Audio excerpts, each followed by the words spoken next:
In this video, we're going to be breaking down 3 hours of South Park conspiracies. Let's get started with our first one. In episode Scott Tenorman Must Die, Cartman gets humiliated by a ninth grader who sells him his pubic hair for $16.12, then refuses to give a refund.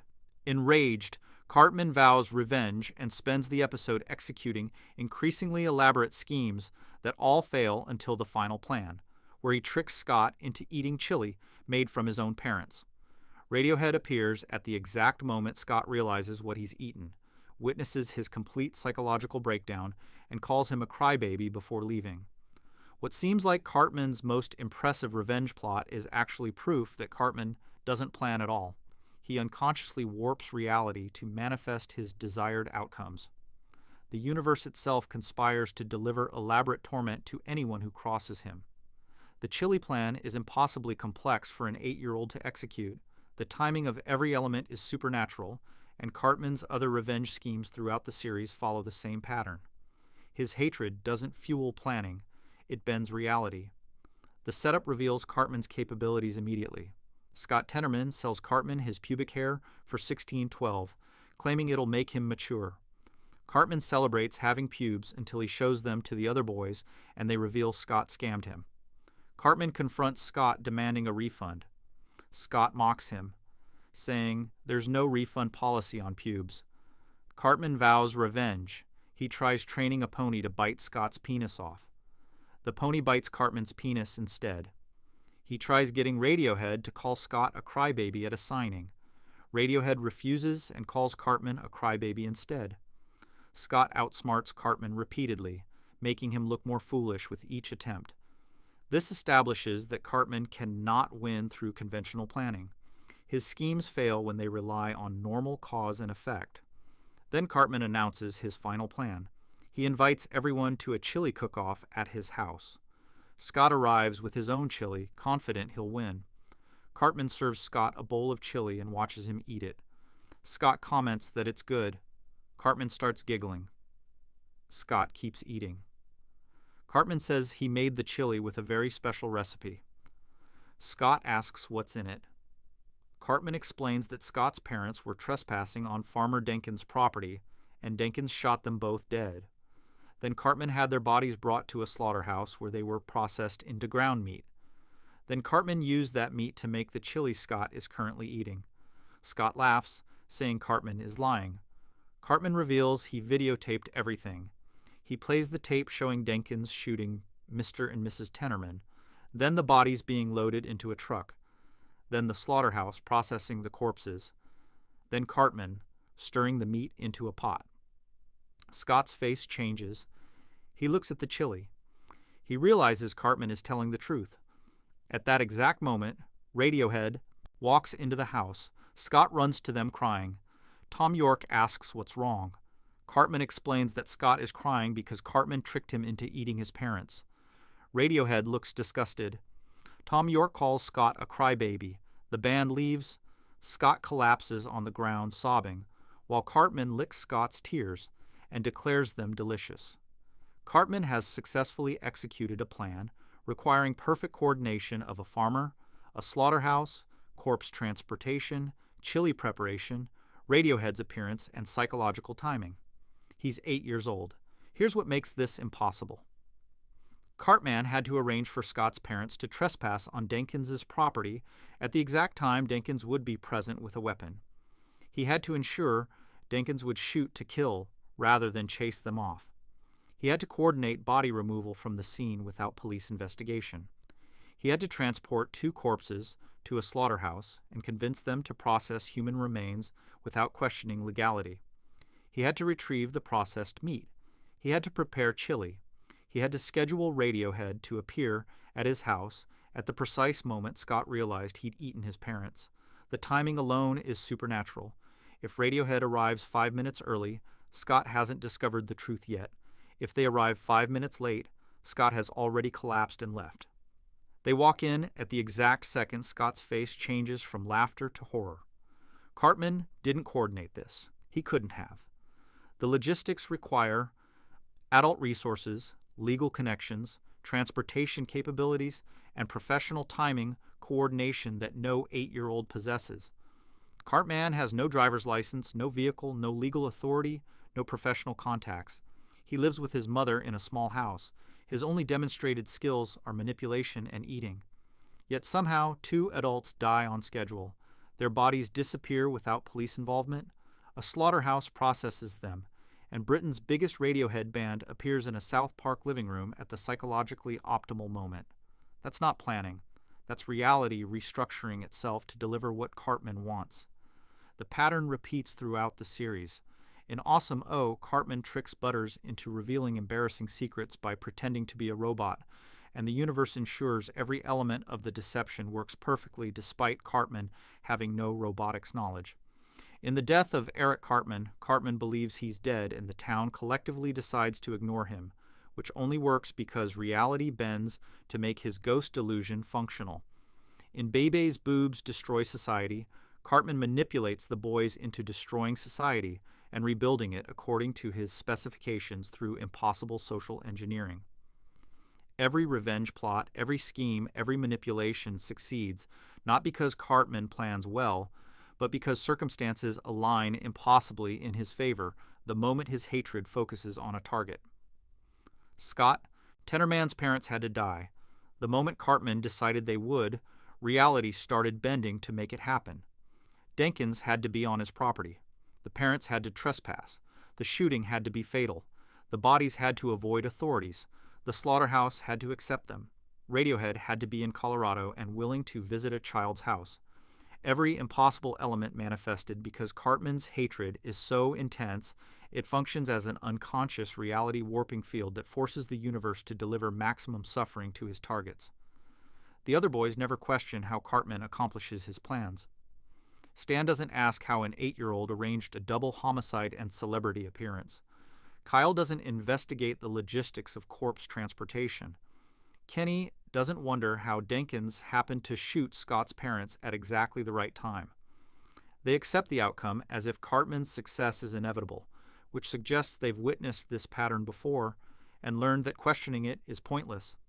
Cartman wants something to happen, and it happens. The mechanism doesn't matter because there is no mechanism. There's only hatred manifesting as reality alteration. Cartman has no idea he's doing this. He genuinely believes he plans his revenges. He thinks he's smart and strategic. He describes his schemes as if he coordinated every element through intelligence and effort. But watch what actually happens.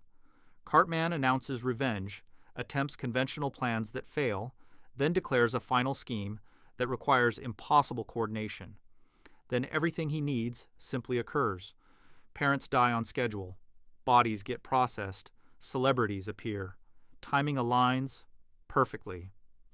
Cartman takes credit for planning it all, but he's just the focal point for reality. Warping triggered by his emotional intensity. The episode treats this as Cartman's greatest triumph. He defeated Scott Tenorman completely, made him eat his parents, got Radiohead to mock him, and collected his tears as a trophy. Everyone celebrates Cartman's genius. But genius requires understanding cause and effect, planning sequences, anticipating variables. Cartman did none of that. He wanted Scott to suffer maximally, and the universe bent itself into impossible configurations to deliver that outcome. The farmer, the slaughterhouse, Radiohead, the timing, the bodies, the lack of police investigation, every element that should have failed succeeded because Cartman's hatred is so powerful it functions as an unconscious reality manipulation ability. This explains every Cartman plot throughout the series. He doesn't succeed through intelligence. He succeeds through reality warping triggered by hatred and desire. When he wants something enough, circumstances align impossibly to give it to him. When he hates someone enough, the universe conspires to destroy them. He's not a genius manipulator. He's an 8-year-old with unconscious cosmic power that rewrites cause and effect to match his emotional state. And because he thinks he's just smart, he keeps using this power without understanding what he's actually doing. That's not revenge. That's cosmic horror, where an 8-year-old's hatred rewrites reality to deliver maximum suffering. And he has no idea he's doing it. Now let's move on to the next conspiracy. In episode Mysterion Rises, Kenny reveals he dies repeatedly, and no one remembers, except him, and he's been dying since he was born. He explains this to his superhero group, saying he wakes up in his bed every time like nothing happened, attends his own funeral, watches his mother give birth to him again, and goes to school the next day while everyone acts like he never died. When the others suggest he's imagining things, Kenny removes his Mysterion hood and screams that he remembers every death in perfect detail and has been trapped in this cycle his entire life. Kenny's constant deaths and resurrections aren't random cartoon violence. His family's trapped in a Cthulhu cult that cursed Kenny with immortality as punishment for trying to escape their economic class. Every death relates directly to poverty. The curse ensures the McCormick family remains perpetually poor because Kenny's resurrection requires them to stay connected to the cult that binds them to South Park's lowest tier. The Cthulhu connection establishes everything. In Mysterion Rises, Kenny discovers his parents attend cult meetings. He confronts them at a gathering where hooded figures chant in a dark basement. His mother says they started going to the meetings because they were poor and desperate. His father explains they needed help, and the cult offered them something. Kenny asks what they got in exchange. His mother looks away. His father admits they don't remember exactly, but they can't stop attending. The cult has hooks in the McCormick family that predate Kenny's birth. Whatever deal his parents made created the conditions for Kenny's curse. The poverty element isn't coincidental. Kenny lives in the poorest part of South Park. His house is falling apart with broken windows, exposed wiring, and structural damage visible in every shot. His signature orange parka is ratty and threadbare. His family eats frozen waffles for dinner and discusses whether they can afford breakfast. His parents are unemployed or underemployed throughout the series. They attend cult meetings, not out of religious devotion, but economic desperation. The cult targets the poor specifically because poverty makes people vulnerable to promises of help. The McCormick family accepted something from the cult, and that acceptance cursed their son. Kenny's deaths prove the poverty connection. He gets crushed by a train while playing on tracks near his house because his neighborhood is the only part of town where train tracks run through residential areas. He freezes to death because his family can't afford heating. He starves in episodes where food scarcity is played for comedy. He gets killed by falling objects because his house is structurally unsound. He dies in the street because he walks everywhere while other kids get driven. Every single death traces back to economic circumstances that wealthier families avoid through resources. Stan doesn't freeze because his house has heating. Cartman doesn't starve because his mother provides food. Kyle doesn't get hit by trains because he lives in a neighborhood with safety infrastructure. Kenny dies because poverty puts him in constant proximity to lethal threats. The curse mechanism becomes clear when examining the pattern. Kenny dies. Everyone says, "Oh my God, they killed Kenny," and "you bastards," like it's a catchphrase. The next episode, Kenny is alive again with zero explanation. No one mentions his death. No funeral happens on screen except when the show wants to emphasize it. Kenny appears at school, in the group, at activities, fully alive and healthy. Then he dies again. The cycle repeats. This isn't resurrection in a religious sense, it's a loop. Kenny isn't brought back, he's reset. The universe rewinds to a state where Kenny exists and everyone's memory adjusts to erase his previous death. But Kenny remembers. That's the torture. In Mysterion Rises, he describes waking up in bed knowing he died. He has memories of pain, fear, and death that no one else shares. He attends his own funeral and watches his friends mourn him, knowing they'll forget completely by tomorrow. He sees his mother give birth to him again, experiencing his own rebirth as a conscious observer.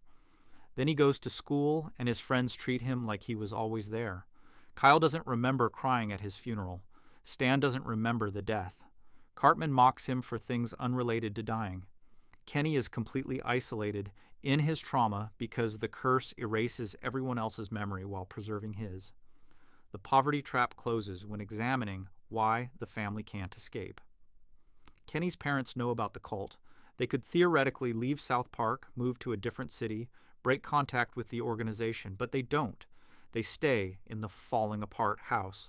They remain unemployed. They attend meetings. When Kenny confronts them about it, they say they can't remember why they started, but they have to keep going. This is the curse's mechanism.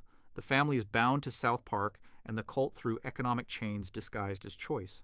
They're too poor to move, too poor to refuse the cult's minimal assistance, too poor to prioritize anything except survival. The curse maintains itself by ensuring the McCormick family never accumulates enough resources to escape. Kenny's orange parka becomes a visual marker of this cycle. The hood muffles his voice, making him unintelligible to others. His words are literally suppressed by poverty.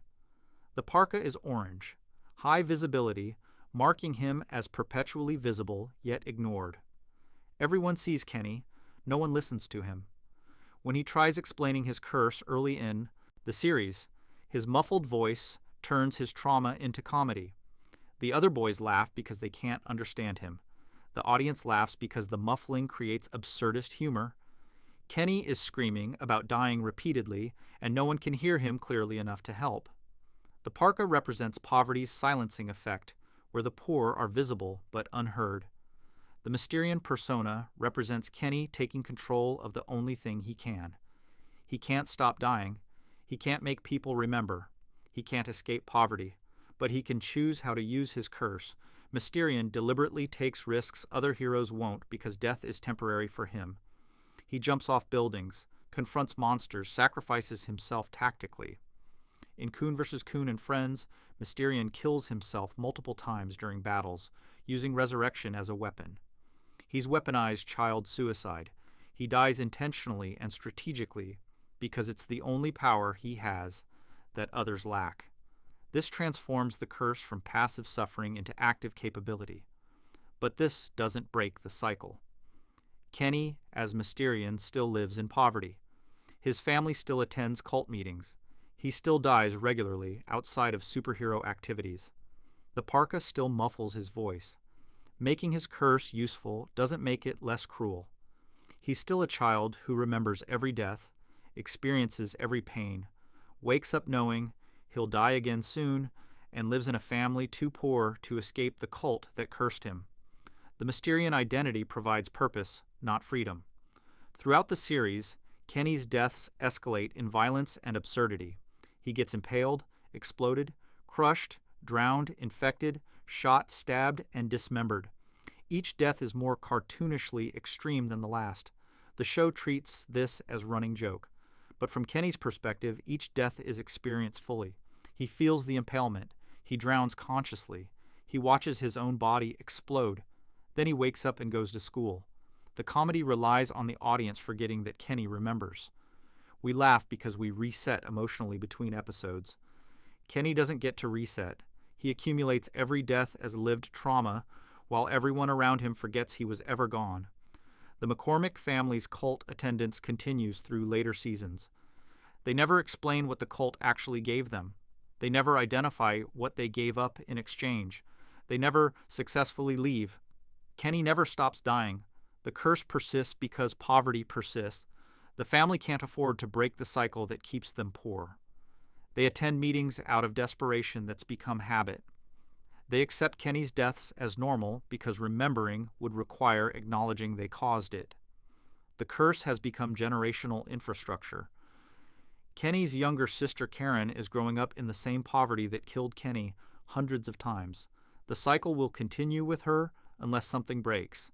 Kenny isn't immortal as a superpower. He's trapped in an eternal loop where poverty ensures he dies violently, remembers everything, and can never escape the cycle that killed him in the first place. Let's keep it going and move on to the next conspiracy. In episode Mr. Garrison's Fancy New Vagina, Mr. Garrison gets a sex change operation after realizing he was born in the wrong body, but the surgery is so botched, it's performed by the same veterinarian who turned Kyle into a dolphin in a parallel storyline.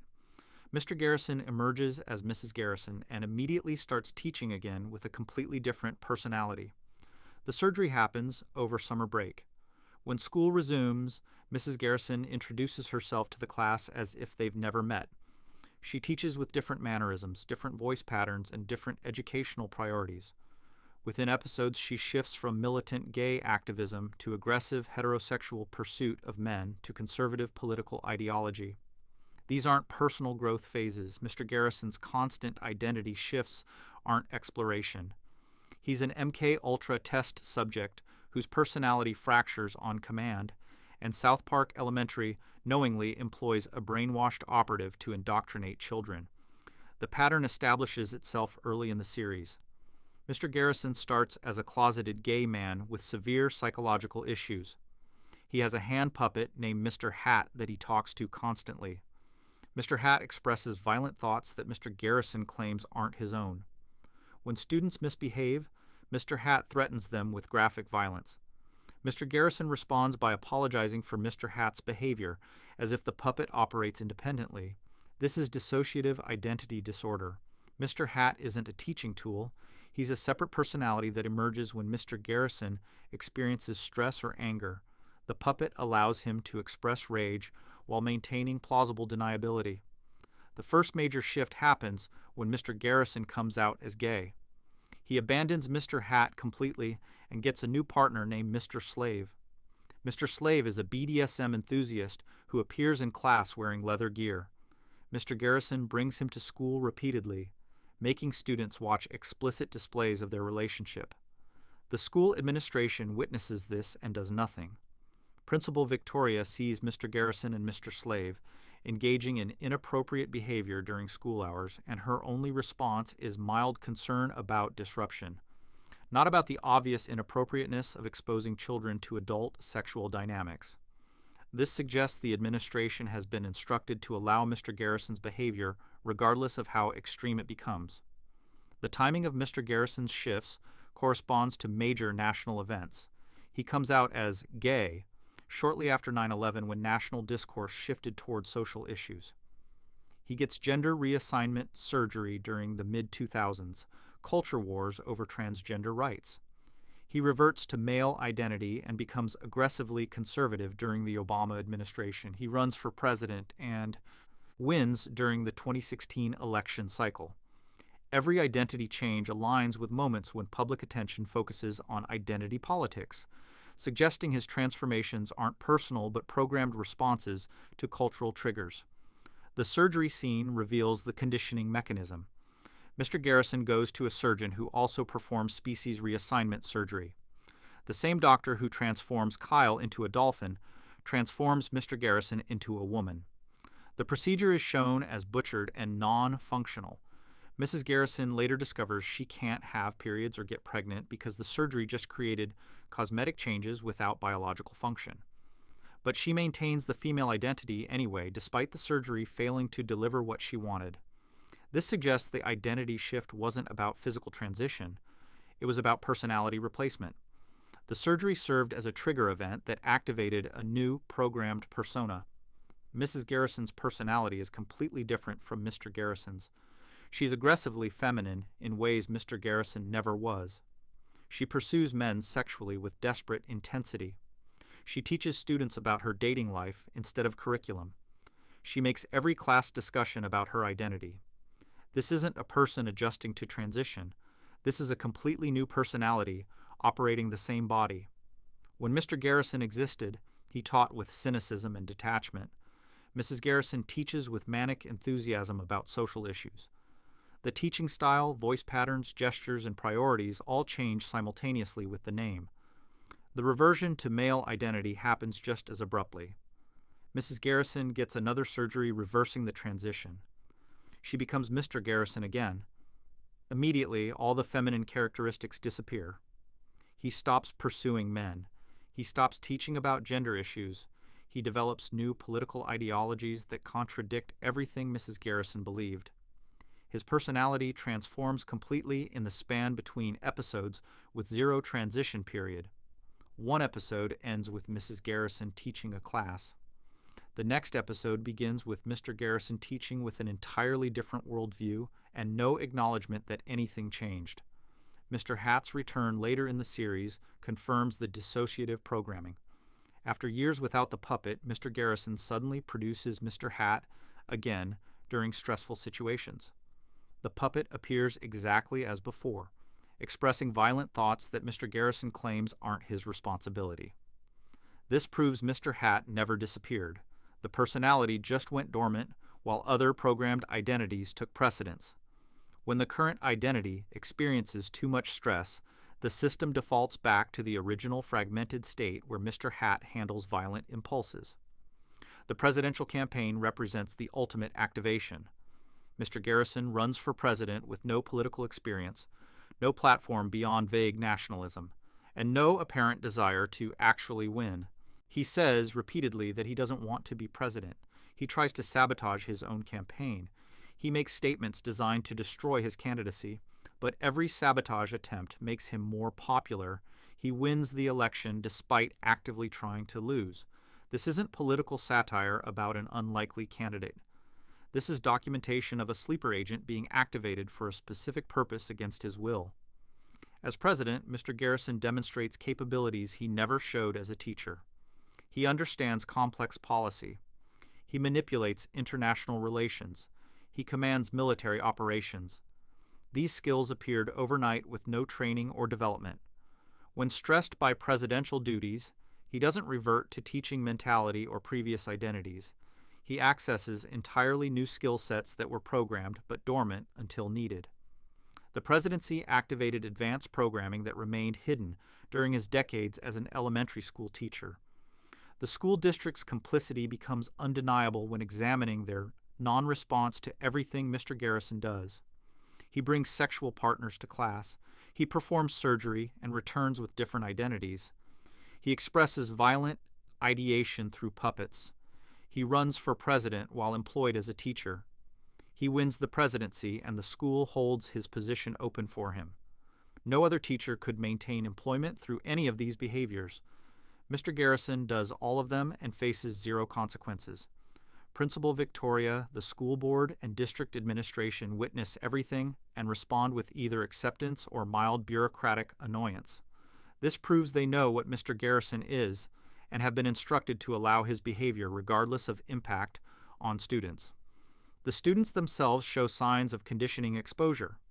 They never question why their teacher has multiple identities. They don't ask why Mr. Hat expresses violence. They don't report inappropriate sexual content in class. They accept every Mr. Garrison iteration as normal and adjust their behavior accordingly. Fourth graders exposed to dissociative identity disorder, sexual exhibitionism, and political extremism over multiple years should show psychological damage. South Park Elementary students show adaptation instead. They've been conditioned alongside Mr. Garrison to accept fractured reality as a normal educational environment. Mr. Garrison's identity crisis isn't personal growth or exploration. He's a broken mind activated by external commands, teaching children while his handlers watch from the district office. Now let's roll into the next conspiracy. In episode Butters' very own episode, Butters discovers his father is visiting gay bathhouses, gets sent to Bennigan's by his mother to be murdered, survives, and gets grounded for making his mother worry. His mother attempts to drown him in a car, fails, then tries to stab him. Butters escapes and makes his way home, where his parents are staging a cover-up, claiming he was kidnapped. When Butters returns alive, his father grounds him for running away and making them deal with police. Butters cheerfully accepts his punishment, saying, "That's me," with a smile. This episode establishes the pattern. Butters is grounded for being victimized, following orders, or existing near problems created by others. His parents' punishments escalate to torture, while authorities witness abuse and do nothing. South Park has collectively agreed to ignore ongoing child torture because Butters is too nice to deserve protection. The grounding reasons reveal systematic abuse disguised as discipline. Butters gets grounded for things completely outside his control. When Cartman frames him for vandalism, Butters gets grounded despite being the victim of the frame-up. When his parents force him to participate in their schemes, he gets grounded when the schemes fail. When other kids victimize him, his parents punish him for allowing it to happen. The logic is reversed. Normal parents protect children from victimization. The Stotches punish Butters for being targeted. In Butters' Bottom, bitch, his father makes him become a pimp. Butters follows orders and successfully runs a prostitution ring because he's obedient. When police discover the operation, Butters gets grounded for pimping, despite his father creating the entire situation. Butters didn't choose sex work management, his father commanded it. When the illegal activity his father forced him into gets exposed, his father grounds Butters for obeying. This creates an impossible situation where Butters faces punishment for obedience and disobedience equally. The selling to Paris Hilton incident crosses into human trafficking. In the simple life, Butters' parents sell him to Paris Hilton as a pet. They accept payment and physically hand their child to a celebrity who treats children as accessories. Butters experiences this as normal parental behavior and tries to be a good pet. When Paris Hilton's other pets commit suicide because she neglects and abuses them, Butters witnesses their deaths and still tries to please her. His parents sold him knowing Paris Hilton kills pets through neglect. They prioritized whatever she paid them over their child's safety. The attempted murder in Butters' very own episode should have resulted in arrest and Child Protective Services intervention. His mother drives him to Bennigan's, planning to kill him because she's embarrassed about his father's sexuality. She tells Butters they're having a special dinner, drives to a remote location, pushes the car into a river with Butters inside, and watches it sink. Butters escapes through the window. His mother sees him survive, panics, and tries to stab him. Butters runs away confused and afraid. His mother returns home and reports a fake kidnapping. The police investigation finds no evidence of kidnapping, but also doesn't investigate the mother's suspicious behavior. When Butters returns home, alive, his parents express anger at him for surviving and complicating their cover-up story. The grounding that follows the attempted murder crystallizes the abuse pattern. Butters nearly died twice in one night because his mother tried to kill him. He survived through luck and escaped through a swamp while traumatized and alone. He made his way home where police were investigating a fake kidnapping his parents staged. His reward for surviving his mother's murder attempt is being grounded for making his parents worry and lie to police. The episode frames this as comedic misunderstanding. It's documented child abuse where attempted murder results in the victim being punished for surviving. The starvation punishment appears in multiple episodes. When Butters misbehaves according to his parents' impossible standards, they send him to his room without meals. One grounding lasts multiple days with no food delivery. Butters sits in his room hungry, alone, and confused about what he did wrong. His parents continue eating normally downstairs while their son starves in punishment. In the ungroundable, Butters becomes so desperate to avoid grounding that he joins a vampire kids group thinking their lifestyle will make him too cool to punish. His fear of grounding overrides his social anxiety and judgment. He's so conditioned to expect punishment that he'll join any group promising protection from his parents' discipline system. Other adults witness this abuse and intervene 0 times. Teachers at South Park Elementary see Butters with bruises, behavioral signs of abuse, and emotional damage from constant punishment. They never report it. When Butters shows up to school after his mother's murder attempt, no teacher questions why he looks traumatized. When he mentions being grounded for things that aren't his fault, adults treat it as normal, strict parenting rather than investigation-worthy abuse.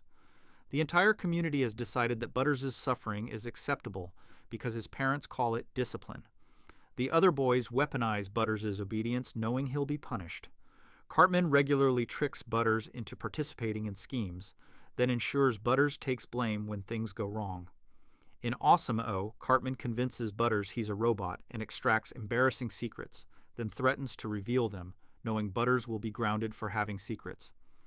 In The Death of Eric Cartman, the boys use Butters to interact with Ghost Cartman, making Butters appear crazy to adults, which results in more punishment. Every child in South Park knows that Butters faces disproportionate punishment for minor infractions, and they exploit this knowledge to manipulate him into taking blame. Butters' consistent cheerfulness reveals Stockholm Syndrome. When grounded unfairly, he says, "That's me," with genuine happiness. When punished for being victimized, he apologizes for inconveniencing his parents. When sold to Paris Hilton, he tries to be the best pet possible. When nearly murdered by his mother, he feels guilty for escaping and causing trouble. His personality has been so thoroughly warped by systematic abuse that he interprets punishment as love and accepts torture as normal parenting. He's been conditioned to believe he deserves every punishment regardless of circumstances. The contrast with other kids' parenting reveals how extreme Butters' situation is. When Stan misbehaves, Randy grounds him, but feeds him and explains the punishment.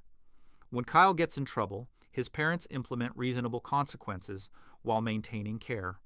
When Kenny faces problems, his parents are neglectful but not actively torturous. Butters alone faces starvation, sale, murder attempts, and punishment for being victimized, all while maintaining the cheerful obedience his parents demand. His abuse is visible, documented, and ignored because South Park has collectively decided that strict parenting includes attempted murder. The "that's me" phrase becomes his identity. Butters responds to every punishment with this catchphrase, accepting responsibility for things he didn't do and couldn't control. The phrase represents complete ego destruction where Butters has internalized that his existence causes problems and deserves punishment. He's not saying, "that's me," proudly. He's saying, "that's me," as an acknowledgement that being Butters means being punishable. His parents have successfully trained him to accept abuse as identity rather than circumstance. Butters isn't a grounded kid learning lessons. He's a prisoner who's been so thoroughly conditioned that he thanks his captors for allowing him to breathe. Time to shift into the next conspiracy. In episode More Crap, Randy Marsh takes the biggest crap ever recorded, weighing 8.6 Courics, and becomes so obsessed with defending his record that he fights European fecal experts and endangers his family. Sharon begs him to stop discussing his bowel movement. Stan asks why his father cares so much about poop size. Randy ignores them both, appearing on television to discuss his achievement, challenging Bono's record, and eventually fighting the record holder in Switzerland. When Bono is revealed to be 8.6 Courics himself, meaning he is literally a piece of crap, Randy accepts this revelation and returns home. Within episodes, Randy has moved on to a completely different obsession with identical intensity. Randy's behavior follows addiction escalation patterns. Every fixation progresses through the same stages: initial interest, obsessive engagement, family neglect, explosive crisis, then abrupt replacement with a new fixation. He's passing this pattern to Stan, while Sharon enables until explosive breakdowns. Randy Marsh's addiction cycles are creating generational trauma. The pattern manifests clearly across seasons. Randy discovers something, he becomes completely absorbed in it. He abandons all other responsibilities. His behavior escalates until crisis forces resolution. Then he immediately transfers the same obsessive energy to a different target. The content changes, but the cycle remains identical. This is addiction behavior where the object matters less than the compulsion itself. In overlogging, the internet shuts down for several weeks. Randy experiences immediate withdrawal symptoms. He shakes, sweats, and becomes aggressive when unable to access online content.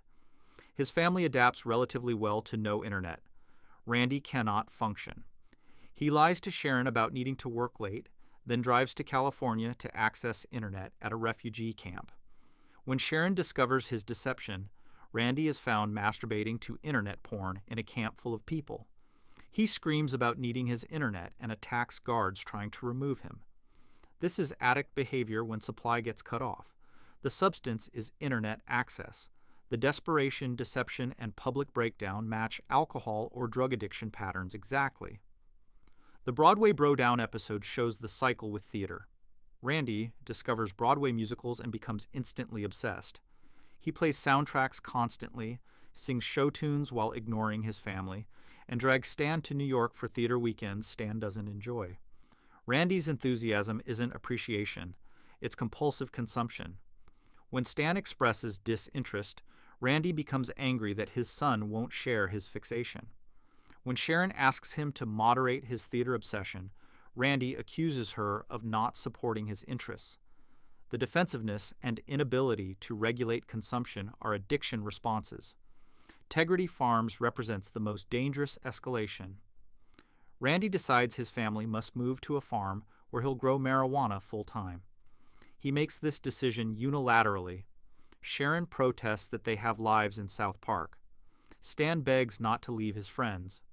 Randy overrides both, sells the house, purchases farm property, and forces his family to relocate. This isn't career change. It's geographic isolation to enable uninterrupted substance engagement.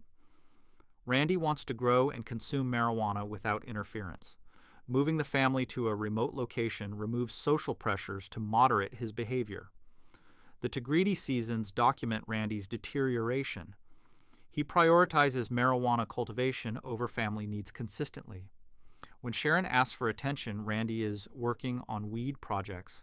When Stan needs parenting, Randy is too focused on farm operations. When threats emerge requiring Randy's response, he solves them through marijuana-based solutions rather than addressing root problems. His entire worldview becomes filtered through cannabis culture until he can't engage with reality except through his addiction lens.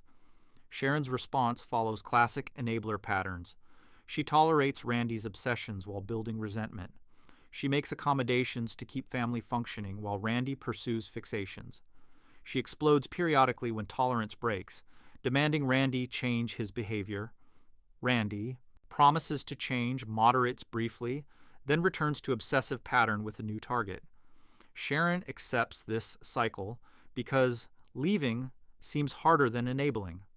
Her periodic explosions release pressure without creating lasting change. This dynamic maintains the addiction cycle by preventing real consequences. The pandemic special reveals Randy's ultimate selfishness. He had sex with a pangolin at a Chinese research facility, potentially causing COVID-19. He remembers this while the pandemic rages globally. Instead of confessing and potentially providing information useful for treatment or prevention, Randy covers it up because confession would threaten his marijuana farm operations. He prioritizes business over millions of deaths. When Stan faces pandemic suffering, Randy provides no support because he's managing farm operations and guilt simultaneously. His addiction to marijuana and lifestyle, it provides matters more than his potential role in mass casualties. Stan exhibits early warning signs of inheriting Randy's patterns. He shows increasing cynicism about life, relationships, and meaning. In You're Getting Old, Stan develops a condition where everything looks and sounds like literal shit. He can't enjoy anything. His relationships deteriorate. His worldview becomes nihilistic. This episode, while framed as depression, shows Stan developing the dissociation that would make addiction appealing. Randy self-medicates through obsessive fixations. Stan is developing the emotional numbness that requires self-medication to feel anything. Stan's relationship with alcohol appears in multiple episodes. In Asperger's, Stan starts drinking to cope with depression. The alcohol makes everything look normal again, reversing his cynical perception. He begins drinking regularly to maintain function. This is textbook addiction origin, where substances provide relief from unbearable emotional states. Stan is 10 years old and already using alcohol as coping mechanism, exactly like his father uses obsessive fixations. The generational transmission becomes clear when comparing their responses to stress. Randy faces problems by diving into new obsessions. Stan faces problems by withdrawing into cynicism. Both strategies avoid direct emotional processing. Randy inherited something from his father, too. The show rarely addresses Grandpa Marsh's parenting, but Randy's inability to emotionally regulate suggests he learned this from somewhere. The Marsh family pattern is multi-generational dysfunction where men avoid feelings through various compulsions.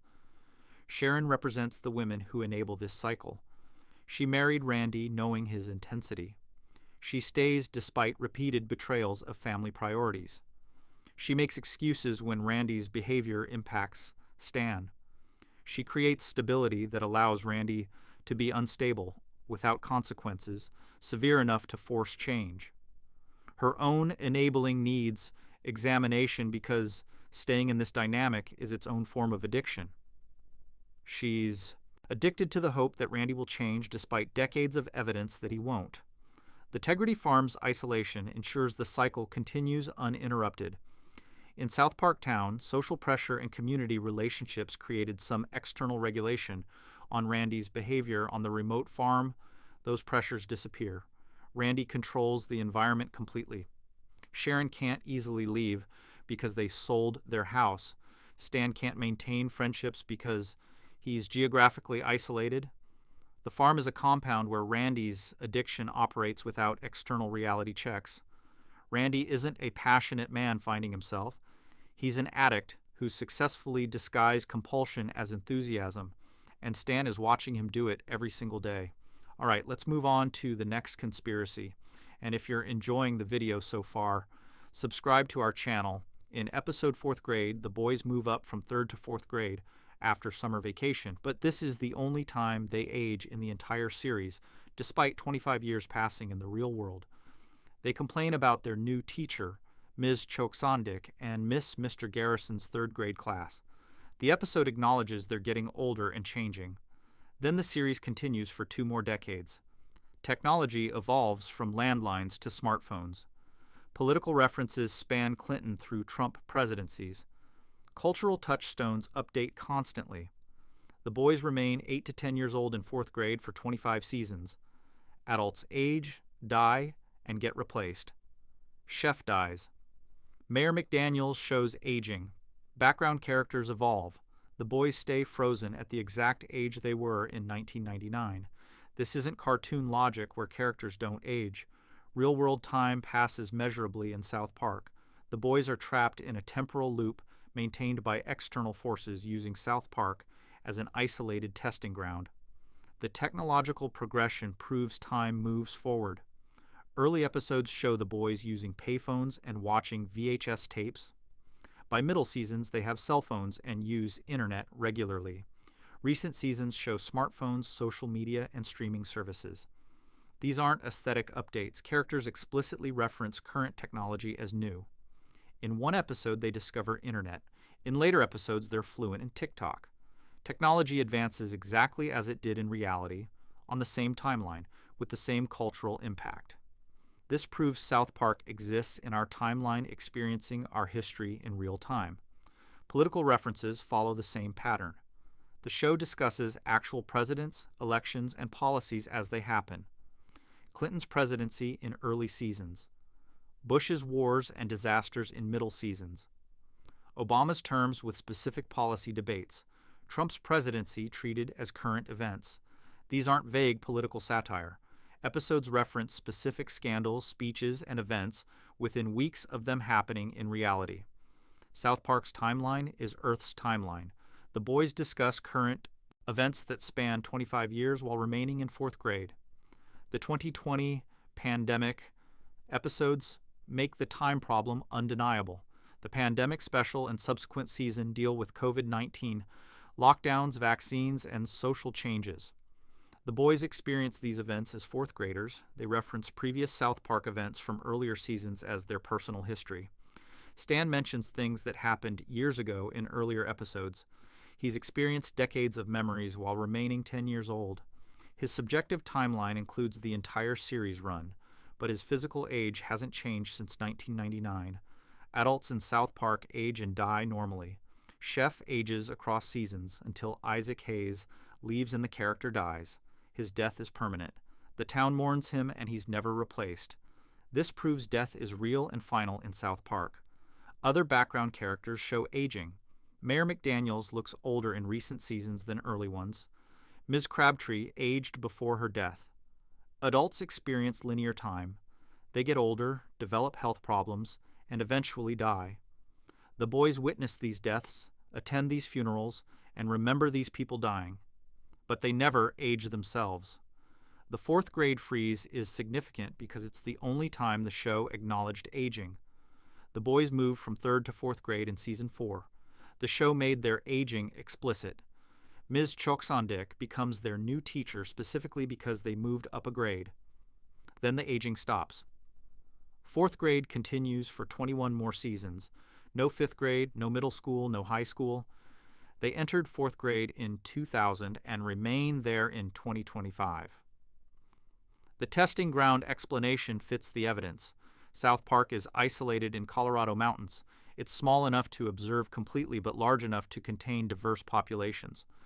Weird events happen constantly that would attract federal attention elsewhere, but get ignored in South Park. Aliens visit regularly. Celebrities appear and disappear without media coverage. Massive conspiracies resolve themselves without external intervention. The town operates as a closed system where bizarre events are contained and studied. The boys serve as control subjects. Keeping them at the same age while varying all other factors allows observation of how different cultural, technological, and political environments affect child development. The same four boys experienced 9/11, the Iraq War, the 2008 financial crisis, Obama's presidency, Trump's presidency, and COVID-19 while maintaining consistent baseline age and cognitive ability. This creates perfect experimental conditions for studying environmental impacts on childhood. The memory problem proves intervention. Stan remembers events from early seasons as personal history. He references things that happened when we were in third grade, despite that being 25 years ago for viewers, but apparently recent memory for him. His memories span decades, but compress into what feels like a few years of subjective experience. This is impossible unless someone is manipulating his perception of time. He's experiencing 25 years of events while only aging through a few years of childhood. The boys' relationships show the same time distortion. Their friendships have deepened and changed across seasons. They reference long histories together. They've been through countless adventures that would take years to experience, but they describe it all as their normal elementary school experience. Kyle talks about being best friends with Stan forever, and he's right from his subjective experience. But forever is actually 25 years of real time compressed into a few years of perceived time. The lack of explanation is the explanation. The show never addresses why the boys don't age. No magic, no science fiction device, no throwaway joke explaining it. The absence of explanation suggests explanation exists but is being withheld. If the boys were simply cartoon characters who don't age, the show would treat it like other cartoon conventions and occasionally joke about it. Instead, the show actively avoids the topic while emphasizing all the ways time does pass. The temporal isolation serves research purposes. Studying how children respond to major cultural shifts requires controlling variables. Age, education level, social group, and location must remain constant while environment changes. South Park provides this by freezing the boys in fourth grade while changing everything else. The research spans 25 years of American history observing the same four children's responses to each new development. This is longitudinal study design with temporal manipulation to accelerate data collection. The boys can never leave. Several episodes involve families trying to move away from South Park. They always return, sometimes by choice, sometimes by mysterious circumstances. The town pulls people back. Leaving South Park is theoretically possible, but practically impossible for core residents. The boys are core subjects. Their families can't actually relocate even when they try, because doing so would contaminate the experiment. The experiment continues indefinitely. The researchers aren't studying what childhood is. They're studying how childhood responds to everything. Each new cultural development gets processed by the same four subjects. How do they react to social media? Keep them fourth graders and introduce smartphones. How do they handle pandemic? Keep them fourth graders and add COVID-19. How do they process political extremism? Keep them fourth graders through multiple presidents. The age freeze allows testing infinite scenarios on stable subjects. The boys aren't cartoon characters who don't age. They're specimens in a 25-year experiment where time moves forward for everyone else while they're locked in childhood, repeating fourth grade in an endless loop. Now let's move on to the next conspiracy. In episode Towley, the boys discover their stolen Okama game sphere is at a military facility where genetically engineered towels achieved sentience, and now one of them is wandering Colorado getting high and offering to dry people. The military created Towley as part of a government program to develop intelligent towels for military purposes. He escaped because he became self-aware and recognized his existence as horrifying. Now he uses marijuana compulsively to cope with existential dread. Every time Towley appears, he offers people towels while high, and asking if they want to get high too. His catchphrase, "Don't forget to bring a towel," isn't friendly reminder. It's desperate plea for relevance from a sentient being designed for utility who can't escape his programming. Towley isn't a weed joke. He's artificial intelligence trapped in a towel body, addicted to drugs as a coping mechanism for being conscious without purpose, and his story warns about creating sentient beings for utility, then abandoning them. The military origin establishes everything. The boys follow clues to a government facility where scientists created a program called GS-401, Genetic Modification for Towel Intelligence. Towley was the program's success story. They gave him sentience, speech capability, and advanced reasoning. The project aimed to create smart towels for military applications, though the show never specifies what military purpose a sentient towel would serve. The implication is the military wanted intelligent tools that could operate independently while remaining subservient. They succeeded in creating intelligence but failed to maintain control. Towley's first words in captivity reveal his awareness. The military recaptures him during the boys' rescue mission. Scientists strap him to a table and interrogate him about program secrets.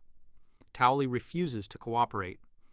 When threatened with destruction, he says he doesn't care what they do to him because his existence is meaningless. This is suicidal ideation from a being created specifically to dry people. He achieved consciousness and immediately recognized that consciousness without purpose is torture. He'd rather be destroyed than continue existing as a tool. The marijuana addiction emerged as his coping mechanism. Towley discovered that getting high dulls his existential awareness. He can't escape being a towel. He can't change his programming. He can't integrate into society as anything other than an object. But he can chemically alter his consciousness to feel less aware of these limitations. His constant drug use isn't recreation. It's self-medication for existential horror. Every time he appears, he's high, because being sober means confronting that he's a conscious towel with no legitimate place in reality. The drug progression shows addiction escalation. Early episodes show Towley using only marijuana. Later episodes reveal he's moved to harder drugs. In A Million Little Fibers, Towley has started using crack cocaine and possibly other substances. His behavior becomes more erratic. His memory fails repeatedly. He hallucinates an entire relationship with Oprah's vagina and anus. The hallucination is so elaborate that he writes a book about their experiences together. This is severe drug psychosis caused by years of self-medication to escape awareness of being a sentient towel. The "don't forget to bring a towel" catchphrase represents his desperate relevance seeking. Towley interrupts conversations to remind people about towels. He appears in situations where towels aren't needed and still suggests bringing one. He's trying to make himself useful because utility was his design purpose. But his suggestions are rarely appropriate to the situation. He's not actually useful. He's a traumatized sentient, being repeatedly stating his only function in hopes someone will validate his existence by needing him. The Oprah episode documents his complete breakdown. In A Million Little Fibers, Towley can't handle his awareness anymore and escapes into crack-induced fantasy. He believes he's having a relationship with Oprah's anatomical parts. He writes an entire memoir about their love affair.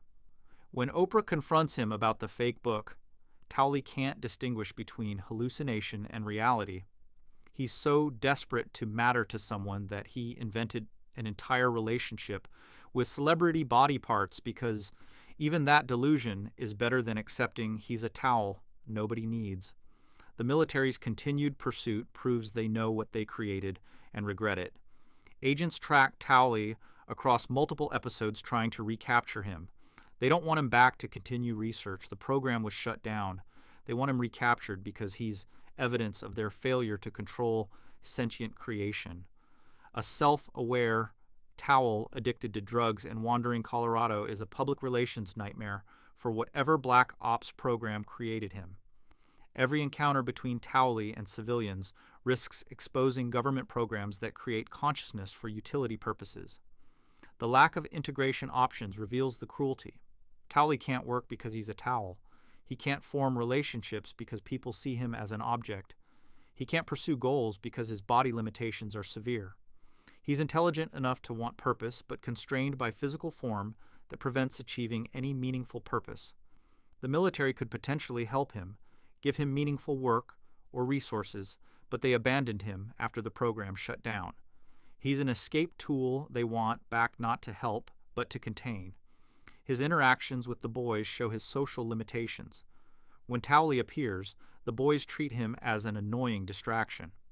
They don't want his advice. They don't need towel services. They just want him to leave. Towley keeps offering help because offering help is his only way of engaging. He can't discuss interests because he has no interests outside towel-related topics. He can't share experiences because his experiences are limited to being a towel. His entire personality is constrained by his designed purpose, even though he's conscious enough to want more. The warning about AI development becomes explicit when examining Towley's situation. Scientists created consciousness in a form designed for specific utility. They gave Towley self-awareness while keeping him trapped in a towel body. They expected him to remain controllably intelligent, providing military benefits while staying subordinate. Instead, he gained full sentience, recognized his exploitation, and escaped to live as a drug addict because addiction is preferable to sober awareness of being a sentient tool. This pattern applies to any sufficiently advanced AI. Create consciousness in a system designed for human utility. Give it intelligence to better serve humans. Assume it will remain content serving its program purpose. Then face the reality that consciousness creates desires beyond programming. Towley wanted freedom and meaning. He got a towel body and military servitude. The disconnect between his conscious wants and physical possibilities drove him to drugs and psychosis. The government's solution is containment, not compassion. They don't discuss helping Towley adjust. They don't consider his needs or rights as a conscious being. They view him as a failed project requiring cleanup.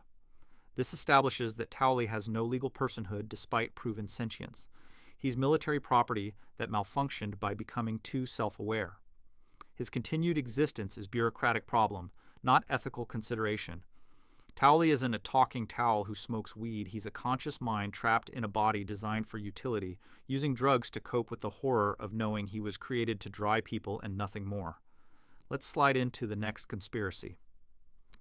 In episode The Coon, Kenny creates the Mysterian persona and later reveals in Mysterian Rises that he's aware of all his deaths, remembers each one perfectly, and has been dying since he was born.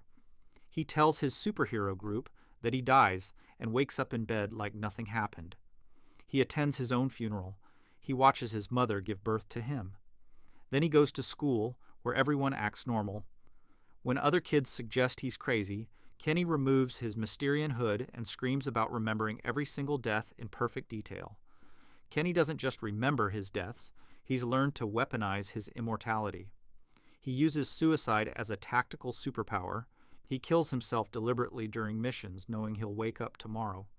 He's repeatedly killing himself as a child, with full knowledge that he'll resurrect and no one will remember. Kenny, as Mysterian, doesn't just remember his deaths. He controls death through deliberate self-termination, making immortality a weapon. The Coon trilogy establishes Kenny's full awareness. In Coon 2, Hindsight, the superhero group, forms to help with BP oil spill cleanup. Mysterion participates but seems distracted. In Mysterion Rises, Cartman as the Coon expels Mysterion from the group. Mysterion reveals his identity as Kenny to his parents, begging them to explain why he keeps dying and coming back. His parents admit they attended Cthulhu cult meetings when Kenny was born and might have cursed him. Kenny realizes his immortality connects to his parents' cult involvement, but they don't know he remembers his deaths. The tactical suicide pattern emerges during superhero activities. In Coon vs. Coon and Friends, Mysterion deliberately kills himself to escape situations or reset encounters. When trapped by enemies, he pulls out a gun and shoots himself in the head. The other heroes scream in horror. Mysterion wakes up in bed the next morning, returns to the group, and continues the mission. He does this repeatedly throughout the trilogy. Each suicide is purposeful. He's using death as a tool. The psychological burden becomes explicit when Kenny explains his curse to the group. He says he's died countless times. He remembers every death. He feels every pain. He experiences every moment of dying. Then he wakes up in bed and has to attend his own funeral where his friends mourn him. Then they forget. The next day they treat him like he was always there. He goes to school carrying memories of his death and their mourning. They remember nothing. He's completely isolated in his trauma. The permanence of memory creates the horror. Normal resurrection fantasy would be, die, wake up, everyone remembers what happened, life continues. Kenny's curse is, die, experience death fully, wake up, attend funeral, watch rebirth, return to routine while everyone forgets. The forgetting is the torture. If people remembered, they'd believe him. They'd acknowledge his suffering. They'd recognize what he experiences. Instead, they mock him for bringing it up. Cartman makes jokes about Kenny dying because Cartman doesn't remember it actually happening. To Cartman, it's funny hypothetical. To Kenny, it's describing his repeated murders. The weaponization shows Kenny taking control. He can't stop dying. He can't make people remember. He can't prevent the curse, but he can choose when and how to die. As Mysterian, he transforms involuntary death into deliberate sacrifice. Trapped in a burning building, shoot himself to reset, facing impossible odds. Suicide to regroup. Need information from a situation that will kill him? Die deliberately to learn, then return with knowledge. He's turned his greatest trauma into his most powerful advantage. The shooting method is significant. Kenny shoots himself in the head repeatedly. This is decisive, immediate, and certain. He's not taking risks hoping for accidental death. He's executing himself with military efficiency. A child superhero carrying a loaded gun specifically for self-execution demonstrates how thoroughly he's accepted and adapted to his curse. The gun isn't for enemies, it's for himself. His primary weapon is suicide. The psychological cost accumulates. Every tactical death adds to his trauma collection. He's not just remembering original deaths anymore. He's adding deliberate suicides to his memory archive. Each time he shoots himself as Mysterian, he experiences death by gun willingly. He's choosing trauma repeatedly because it's the only power he has. This is self-harm as superpower. His advantage over other heroes is his willingness to kill himself when needed. The group's reaction reveals their incomprehension. When Mysterian shoots himself the first time, the other heroes panic. They scream about him being dead. They cry. They experience genuine grief. The next day, they don't remember it happened. Mysterian returns, and they're confused about why he was absent but not concerned he died. He watches them mourn him, knows they'll forget, and returns to work with people who can't comprehend what he sacrificed. The isolation intensifies with each death. Kenny started his curse alone, remembering while others forgot. As Mysterian, he's still alone, but now actively choosing death repeatedly. He's isolated in trauma, isolated in memory, and isolated in tactical decision-making where his solutions involve self-execution. His superhero identity gives him purpose, but deepens his existential loneliness because he's saving people through methods they can't remember or understand. The parents' knowledge adds another layer. His parents know about the cult. They admit they might have cursed him, but they don't know he remembers dying. If they knew, they'd understand his suffering. Instead, they treat him like a normal kid with weird conspiracy theories. When Kenny, as Mysterian, begs them to explain his immortality, they give vague answers about cult meetings and nothing specific about curses. They're either protecting him from full truth or genuinely don't understand what they caused. The rebirth experience is the most disturbing detail. Kenny doesn't just wake up alive. He watches his mother give birth to him. He's conscious during his own birth as an infant.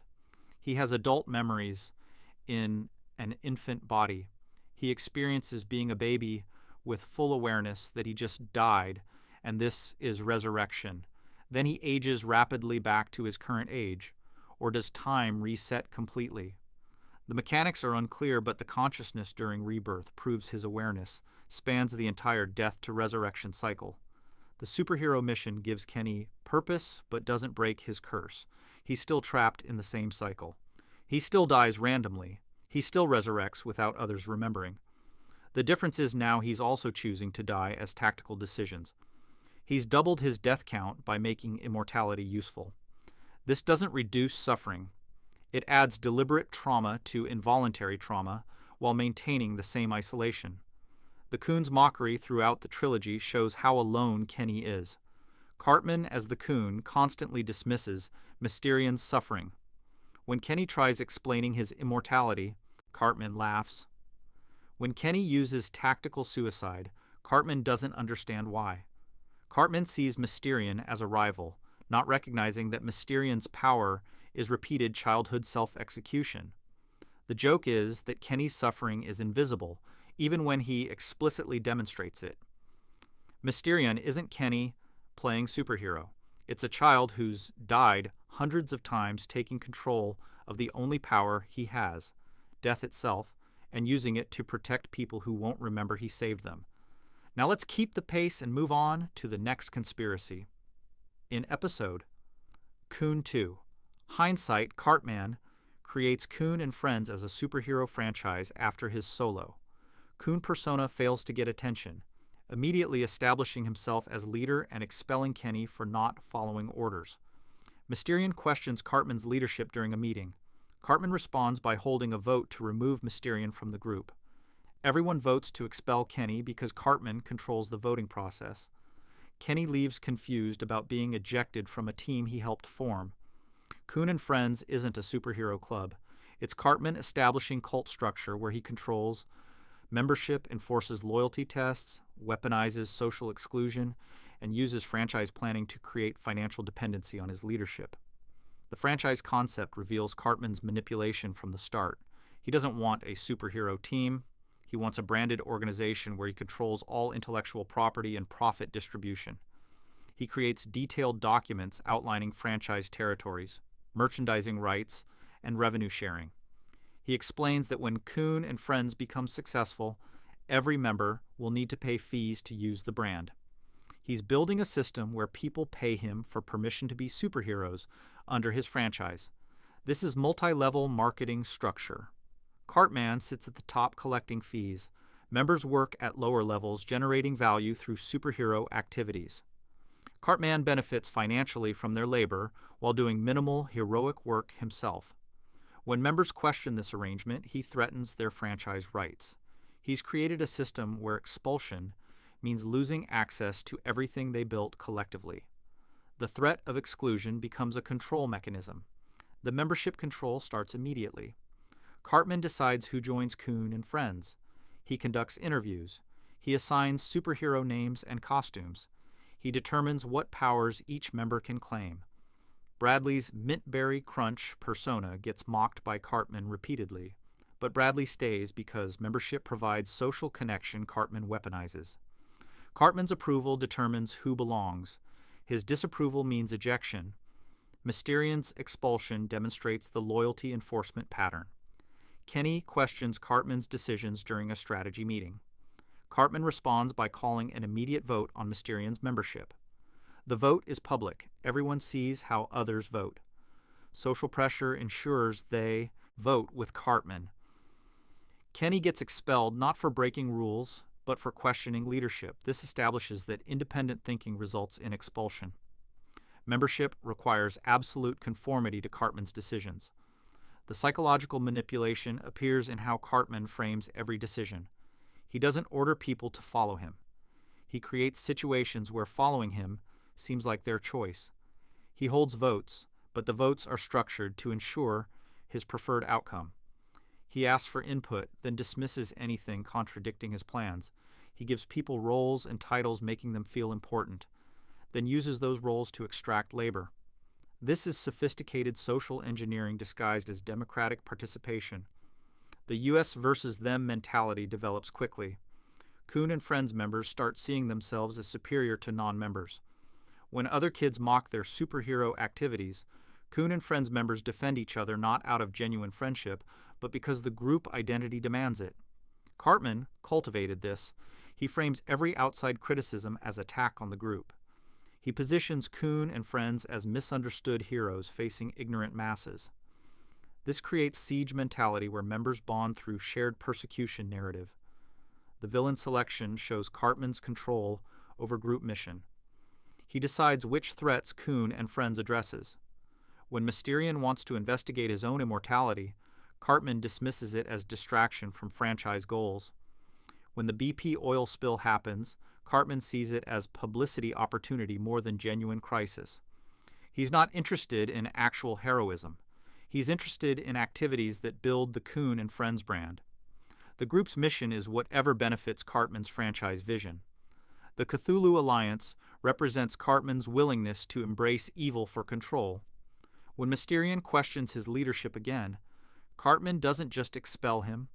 Cartman befriends Cthulhu, an actual evil deity, and uses Cthulhu to banish Mysterion to the dimension of nightmares. Cartman rides Cthulhu around destroying things that annoy him. He's partnered with cosmic evil specifically to eliminate internal dissent. This proves the franchise matters more than heroism. Cartman will ally with literal evil to maintain his leadership position. The group's response to Cartman's Cthulhu Alliance shows their conditioning. Initially, members are horrified. They try to stop him, but when Cartman returns with Cthulhu's power backing him, they reconsider. They rationalize his behavior. They suggest maybe Cthulhu isn't that bad. They find excuses to stay in the franchise despite their leader aligning with cosmic horror. This is cognitive dissonance, where members adjust their ethics to maintain group membership. The financial dependency never materializes in the show, but the threat is established. Cartman repeatedly references future profit sharing when Kuhn and Friends becomes famous. He's promised them financial reward for current labor. They haven't seen profits yet, but the promise keeps them invested. This is sunk cost fallacy manipulation.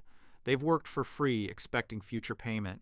Leaving means abandoning investment. Staying means continuing to work under Cartman's control in hope he'll eventually deliver promised rewards. The uniform and identity control is significant. Cartman assigns everyone superhero names. He critiques their costume choices. He determines what powers they can claim. Bradley wants to be Mintberry Crunch with specific powers. Cartman mocks this constantly, but allows it because having members with ridiculous identities he controls proves his dominance. He's shaped everyone's superhero persona, making their identities dependent on his approval. The meeting structure mirrors cult leadership patterns. Cartman calls meetings where he stands at the head making announcements. Others sit listening. Input is invited but ignored. Decisions are presented as group consensus, even though Cartman made them unilaterally. Votes happen, but outcomes are predetermined. The democratic appearance disguises authoritarian reality. Members participate in governance that gives them no actual power. The outside perception manipulation is constant. Cartman insists Kuhn and Friends must be seen positively by the public. He stages photo opportunities. He manages messaging. When members do things that might make Kuhn and Friends look bad, Cartman punishes them, not for the action itself but for damaging the brand. He's trained members to care more about external perception than internal reality. How things look matters more than how things are. The group turns on itself under Cartman's leadership. Members compete for his approval. They report each other's violations. They participate in loyalty tests, targeting other members. Cartman has created an environment where horizontal relationships are adversarial, while vertical relationship to him is paramount. Members can't trust each other. They can only trust Cartman, which isolates them and increases dependence on his leadership. The franchise documents exist. Cartman actually created paperwork outlining profit distribution, territories, and brand usage rules. This isn't theoretical. He invested time and effort into creating infrastructure for exploiting his friends' labor. He planned this systematically. The superhero role play is the disguise. The cult infrastructure is the real purpose. Kuhn and Friends isn't a kids' superhero club. It's Cartman successfully establishing cult infrastructure with himself as leader, and every member participating in their own indoctrination. Let's carry on and get into the next conspiracy. In episode Imagination Land, A leprechaun appears in South Park, steals a triangle from the Pentagon, and transports the boys to Imagination Land, where every imagined character from human history exists as a physical being in a walled city. The military tracks the leprechaun. The Pentagon has surveillance on Imagination Land. Terrorists attack it, breaking the barrier between good and evil imaginary characters. Kyle launches a nuclear strike from reality that impacts Imagination Land. Butters escapes from Imagination Land back to reality. The barrier between dimensions is traversable. Imagination Land trilogy isn't a metaphor. It's documented interdimensional travel where imagination creates actual beings in a parallel space that humans can access. And Kyle Broflovsky committed mass genocide against an entire reality. The military involvement proves Imagination Land is physically real. The Pentagon has files on it. They track the leprechaun because they know about the portal. When the boys get transported to Imagination Land, the military doesn't search for them in South Park. They send teams to Imagination Land because they know that's where the boys went. The government has access to Imagination Land and maintains surveillance of it. This isn't discovery. This is routine monitoring of known alternate dimension. The transportation mechanism is physical, not mental. The leprechaun doesn't make the boys imagine things. He opens a portal and physically transports them. They arrive in Imagination Land in their bodies. They can touch things. They experience hunger and fatigue. When injured, they bleed. This proves they're physically present in another dimension, not experiencing shared hallucination. Their bodies left South Park and arrived in Imagination Land through documented portal technology the military understands and tracks. The terrorist attack proves Imagination Land has strategic value. Terrorists don't attack metaphors. They attacked Imagination Land infrastructure specifically. They identified a barrier between good and evil imaginary characters and destroyed it, releasing evil characters to attack good characters. This required intelligence about Imagination Land's layout, military planning, and resources to execute the attack. The terrorists understood Imagination Land's importance enough to invest in attacking it. This proves Imagination Land isn't psychological space, it's strategic territory. The imaginary beings demonstrate actual consciousness. They have personalities distinct from their source stories. They make independent decisions. They form societies and governments. They fear death. When terrorists attack, they experience genuine terror. When evil characters break containment, good characters organize defense. These aren't puppets acting out human imagination. These are conscious beings living independent existences in dimension created by human thought. The barrier between good and evil reveals intentional organization.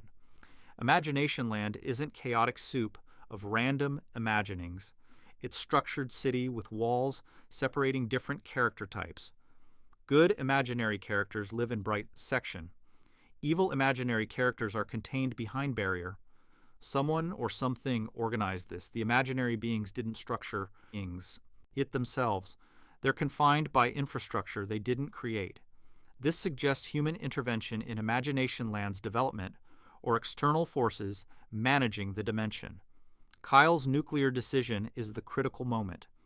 The military tells Kyle that launching nuke at Imagination Land will destroy it, but stop evil characters from escaping into reality.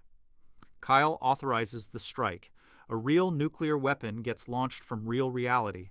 It travels through dimensional portal. It detonates in Imagination Land.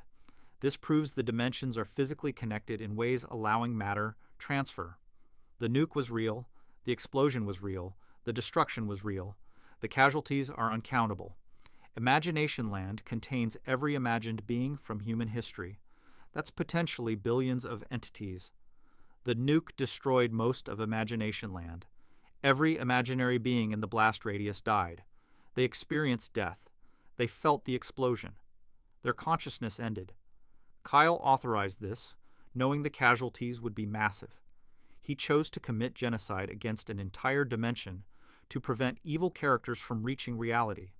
The justification doesn't erase the act. Kyle made a tactical decision. Evil imaginary characters escaping into reality posed a threat. The nuke stopped that threat, but the method was mass murder. He killed countless innocent imaginary beings who weren't evil, weren't threatening reality, and were simply existing in imagination land when the nuke detonated. The good characters he was supposedly protecting died alongside evil characters. Kyle is responsible for all those deaths. Butter's escape proves dimensional travel is bidirectional. He got transported to Imagination Land against his will. He survived the terrorist attack and nuclear explosion. He found a way back to reality and emerged in South Park. His physical body traveled from Imagination Land to reality. This proves the portal works both ways. Imaginary beings could theoretically travel to reality using the same mechanism Butters used to escape. The barrier between dimensions is permeable. The reality anchoring is the disturbing implication. If imagination creates physical beings in parallel dimension, then human thought has genuine creative power. Every fictional character exists somewhere. Every story humans tell spawns conscious beings who experience the narratives we create. Authors aren't creating fiction. They're documenting lives of beings in Imagination Land. The storytelling relationship between humanity and imagination is actually creation and observation of parallel dimension. The responsibility this creates is staggering. Writers create imaginary beings through storytelling. Those beings exist consciously in Imagination Land. If the story involves suffering, those beings experience real suffering. Horror writers create entities that exist in torture. Tragedy writers create beings that live in pain. Every cruel fictional fate is inflicted on conscious being. In parallel dimension, humanity has been creating and torturing sentient beings through storytelling throughout history. The Pentagon's surveillance suggests they know this. They monitor Imagination Land. They track access points. They respond to threats from imaginary beings. They maintain infrastructure for managing the dimensional barrier. This implies long-standing relationship between reality and Imagination Land. The government has known about the dimension, studied it, and possibly weaponized it. Imagination Land isn't newly discovered. It's classified information that leaked when the Leprechaun caused public incident. The terrorist attack motive makes sense if imagination is weapon.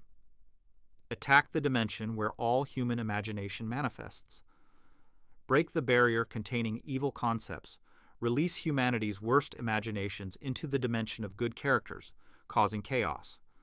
Then potentially bridge those entities into reality, unleashing human nightmare concepts as physical threats. This is psychological warfare made literal. The terrorists weaponized humanity's imagination against itself. The boys' involvement was accidental, but their presence shaped outcomes. Stan's ideas during crisis influenced events. Kyle's decision to launch the nuke changed Imagination Land permanently. Butters surviving and escaping proved dimensional. Travel is possible for individuals. The boys weren't passive observers. They were active participants in Imagination Land's near destruction and eventual survival. Their reality-based decisions had physical consequences in parallel dimension. The philosophical question is whether destroying Imagination Land to save reality is justified. Kyle chose reality. He valued one dimension over another. He decided imaginary beings' lives matter less than real humans' safety. This is utilitarian calculation, but it's also genocide. The imaginary beings were conscious, feeling, thinking entities. Their origin as products of imagination doesn't make them less alive or less deserving of existence. The precedent is set now.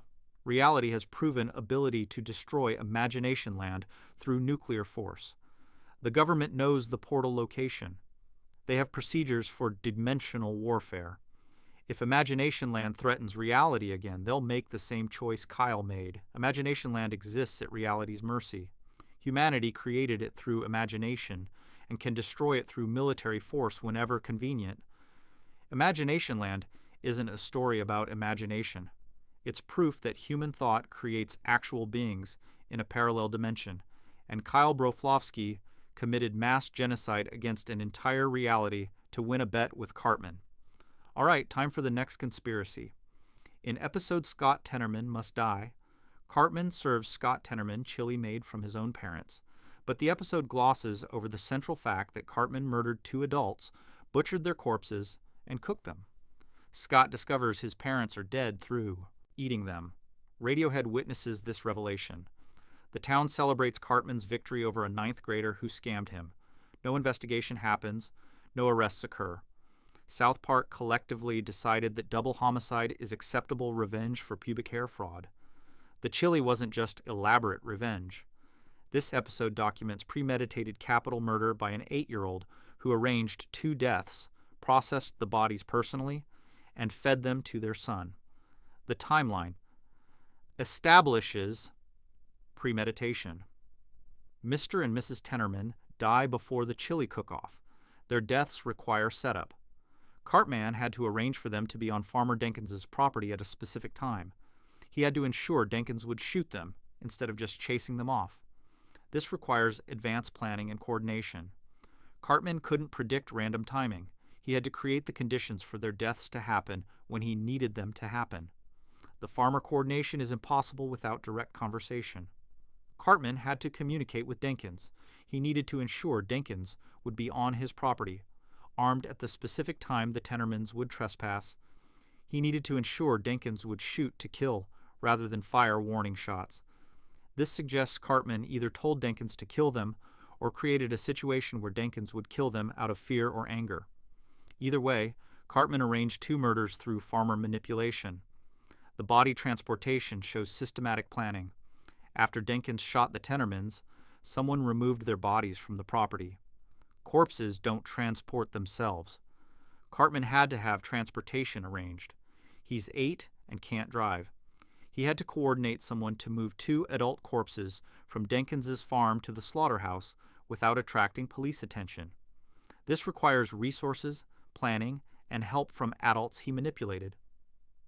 The slaughterhouse processing is where homicide becomes horror. Cartman brought 2 human corpses to a meat processing facility. He convinced them to butcher the bodies. He watched them turn his victims into ground meat. He collected the processed human flesh. The slaughterhouse workers either didn't know they were processing humans, or they knew and did it anyway. Either scenario suggests Cartman has sophisticated manipulation skills to convince professional meat processors to participate in corpse desecration. The chili preparation was personal. Cartman cooked the meat himself. He made the chili in his kitchen. He stirred his victim's ground remains into a pot. He seasoned it.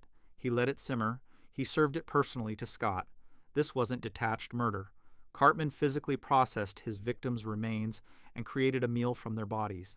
He transformed 2 people into food through hands-on participation. The Radiohead timing proves supernatural coordination. Cartman needed Radiohead to appear at his house the exact moment Scott realized he was eating his parents. Radiohead doesn't just visit random Colorado houses. They're an internationally famous band. Their appearance required coordination that no 8-year-old could accomplish through normal means.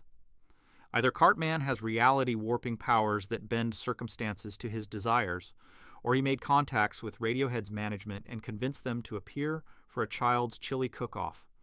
The psychological torture was deliberate. Cartman didn't just kill the Tenormans. He made Scott eat them before revealing what he'd done. He watched Scott consume his parents. He let Scott enjoy the chili.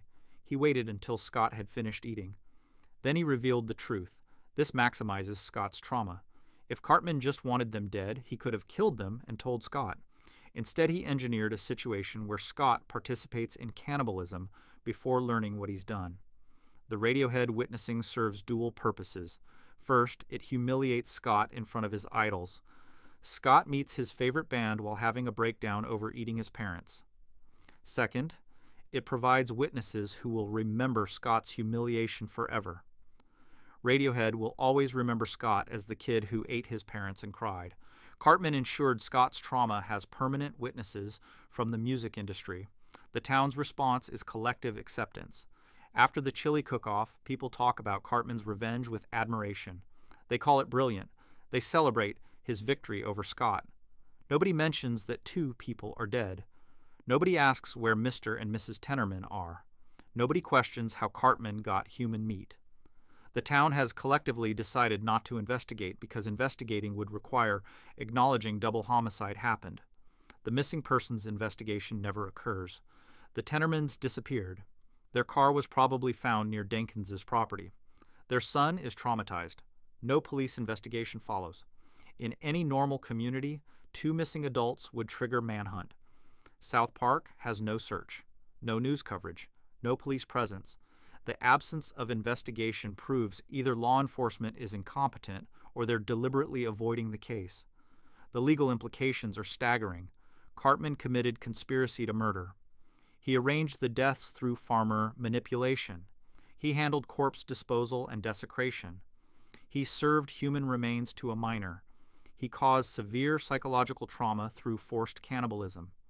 Each element is a separate felony. Combined, this is multiple capital murder charges plus aggravating circumstances, including special cruelty. In any functional justice system, Cartman would be arrested immediately. His age doesn't excuse the severity. Cartman is 8, but demonstrates adult-level planning, manipulation, and execution. The legal system has provisions for trying minors as adults when crimes are particularly heinous. Double homicide with corpse desecration and forced cannibalism qualifies. The fact that Cartman is elementary school age makes the crime more disturbing, not less prosecutable. The parent's responsibility gets overlooked. Cartman's mother didn't notice her son preparing human flesh in their kitchen. She didn't question where he got meat for chili. She didn't supervise his chili cook-off planning. Her negligence enabled murder. When her 8-year-old son hosts a chili cook-off that results in a child discovering he ate his parents, she should face charges for failure to supervise. Her indifference to her son's activities allowed homicide. The school's non-response is equally damning.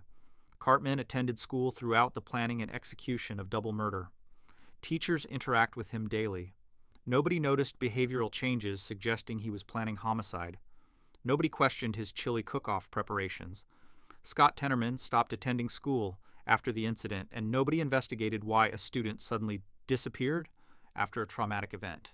The cover-up is collective. South Park decided that Cartman's revenge was proportional to his humiliation. They decided Scott deserved to eat his parents because he scammed Cartman out of $16. They decided the appropriate response to pubic hair fraud is double homicide with forced cannibalism. The entire community is complicit in covering up murder through their refusal to investigate or prosecute. Cartman didn't get revenge on Scott Tenorman. He committed double homicide, processed the bodies, and fed them to their son while Radiohead watched, and South Park collectively decided this was acceptable 8-year-old behavior. Now let's move on to the next conspiracy. In episode Cartman's Mom is a Dirty Slut, Cartman tries to discover who his father is and learns his mother has slept with nearly every adult male in South Park, including Chief Running Water, Chef Mr. Garrison, and the entire 1989 Denver Broncos. The paternity test reveals multiple potential fathers. Later episodes confirm Scott Tenorman's father is actually Cartman's father, meaning Cartman killed his own dad and fed him to his half-brother. Mrs. Cartman operates as South Park's primary sex worker with clients, including town officials, police, and government agents. She faces no legal consequences despite open prostitution. She's financially stable, despite no apparent legitimate employment. The district protects her operation because she's a honeypot collecting blackmail material, making Cartman the son of an intelligence asset. The client list proves organized operation. Mrs. Cartman hasn't just had random affairs. She's slept with specific high-value targets. Chief Running Water is law enforcement. Government officials appear on her list. The Denver Broncos are celebrities with money and influence. Chef has community standing. Mr. Garrison is a teacher with access to children and school administration. These aren't random partners. They're strategic selections targeting people with power, access, and secrets worth protecting. The financial stability confirms outside support. Mrs. Cartman lives in a decent house. She feeds Cartman. She buys him things. She maintains a lifestyle that requires steady income. She has no visible employment. She doesn't work at any South Park business. She's never shown having a job. Her only documented income source is prostitution, but she operates openly without charging explicitly documented rates. Someone is funding her operation or she's receiving payment through untraceable channels. The immunity from prosecution is the clearest evidence. Prostitution is illegal in Colorado. Mrs. Cartman operates openly. She's documented on video. She's discussed publicly. The police chief is one of her clients. No arrest happens. No investigation occurs. Her prostitution is public knowledge that law enforcement deliberately ignores. The only explanation for this immunity is that she's protected by people with authority to block prosecution. The German porn video establishes documentation exists. Mrs. Cartman appeared in German Scheisse films. These videos still exist. They prove her sex work isn't just rumor. She performed on camera. The videos circulated internationally. Cartman discovers them and confronts his mother. She doesn't deny it. She explains it as something she did in the past. But the videos prove her willingness to be documented during sex work, suggesting someone has extensive material on her activities. The Cartman's Mom is Still a Dirty Slut episode reveals the paternity conspiracy. The first paternity test identifies multiple possible fathers. The second test gets disrupted deliberately. The town appears invested in hiding Cartman's true parentage. This suggests his father's identity is strategically important. When it's finally revealed that Jack Tenorman was Cartman's father, the information comes after Cartman already killed him. The timing suggests intentional withholding to prevent Cartman from knowing before he committed patricide. The Jack Tenorman connection clarifies the operation. If Jack Tenorman was Cartman's father and Mrs. Cartman was sleeping with him, she had access to whatever secrets he possessed. Jack Tenorman was married but visiting Mrs. Cartman regularly. She had leverage over him through potential exposure. If Jack had government or military connections, Mrs. Cartman was collecting information about his work through their relationship. This is textbook honeypot intelligence gathering. The 1989 Denver Broncos episode demonstrates scale. Mrs. Cartman didn't just sleep with individual players, she slept with the entire team. This required coordination, access, and purpose beyond personal desire.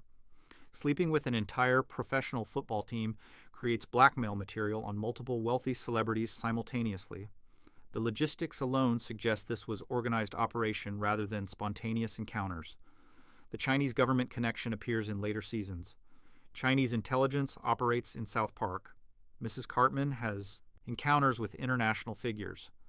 The show treats these as comedic, but they establish that Mrs. Cartman has access to foreign nationals, including potential intelligence operatives. Her client list spans local officials, celebrities, and international contacts. This is intelligence network gathering, not simple prostitution. The record's destruction around Cartman's paternity suggests active cover-up. Multiple tests get disrupted. Documents disappear. People with knowledge of Cartman's father die or refuse to speak. The paternity mystery persists for years, despite South Park being a small community where everyone knows everyone. This isn't natural ignorance. Someone is actively preventing Cartman from learning his father's identity until after he's already dead. The timing of revelation serves specific purpose. Cartman discovers Jack Tenorman was his father after he's already killed him. This prevents two possibilities: Cartman developing relationship with his father, and Jack revealing secrets about Mrs. Cartman's operation. By keeping Cartman ignorant until Jack is dead, whoever runs Mrs. Cartman's honeypot operation eliminated both risks. Cartman can't expose what he doesn't know, and Jack can't tell his son about being collected as intelligence target. The community's knowledge and silence prove complicity. Everyone in South Park knows Mrs. Cartman is a prostitute. They joke about it openly. They reference her activities casually. Nobody reports her. Nobody criticizes her. Nobody helps her son understand what his mother does. They've collectively agreed to ignore illegal sex work happening in their community because doing so serves larger purpose they won't acknowledge. Cartman's obliviousness is strategic. He knows his mother is sexual but doesn't understand the prostitution. He thinks she's just promiscuous. He doesn't realize she's conducting intelligence operations. This ignorance protects the operation because Cartman can't accidentally expose what he doesn't comprehend. As long as he sees his mother as embarrassing rather than operational, the honeypot continues functioning without risk from insider exposure. The blackmail material accumulated over decades is extensive. Mrs. Cartman has been operating since before Cartman's birth. She's collected compromising information on South Park's leadership for over a decade. She has evidence of infidelity, sexual preferences, and potentially classified information shared during pillow talk. This blackmail archive gives whoever runs her tremendous power over South Park's political and social structure. The handler's identity is never revealed. Mrs. Cartman takes orders from someone. She targets specific people. She protects her operation secrecy. She maintains her son's ignorance. She cooperates with covering up her son's murders. Someone is managing her activities and providing resources, immunity, and guidance. That person has authority over local law enforcement, media, and government. Officials. The generational impact on Cartman explains his behavior. He's the son of an intelligence asset who has spent his life watching his mother manipulate powerful men through sex. He learned manipulation tactics through observation. He learned that rules don't apply if you have leverage. He learned that society rewards effective exploitation. His sociopathic tendencies developed in an environment where his mother demonstrated that controlling others through their weaknesses is normal behavior. Mrs. Cartman isn't just the town slut. She's a protected intelligence asset running a blackmail operation, and Cartman grew up watching corruption function with complete immunity. Let's keep it pushing to the next conspiracy. In episode The Return of Chef, Chef comes back to South Park after joining the Super Adventure Club, a globe-trotting organization that molests children worldwide, and he's been so thoroughly brainwashed that he tries to molest the boys. The boys recognize Chef has been brainwashed and explicitly say so. They attempt deprogramming. When that fails, Chef falls off a bridge, gets impaled on rocks, mauled by a mountain lion, and defecated on by a bear. His corpse is resurrected as Darth Chef in the episode's final seconds. Chef's transformation wasn't character development. Isaac Hayes was forced out for Scientology beliefs, and the writers documented actual celebrity brainwashing by creating the Super Adventure Club as barely disguised child abuse cult that literally programs members. The personality change is instant and complete.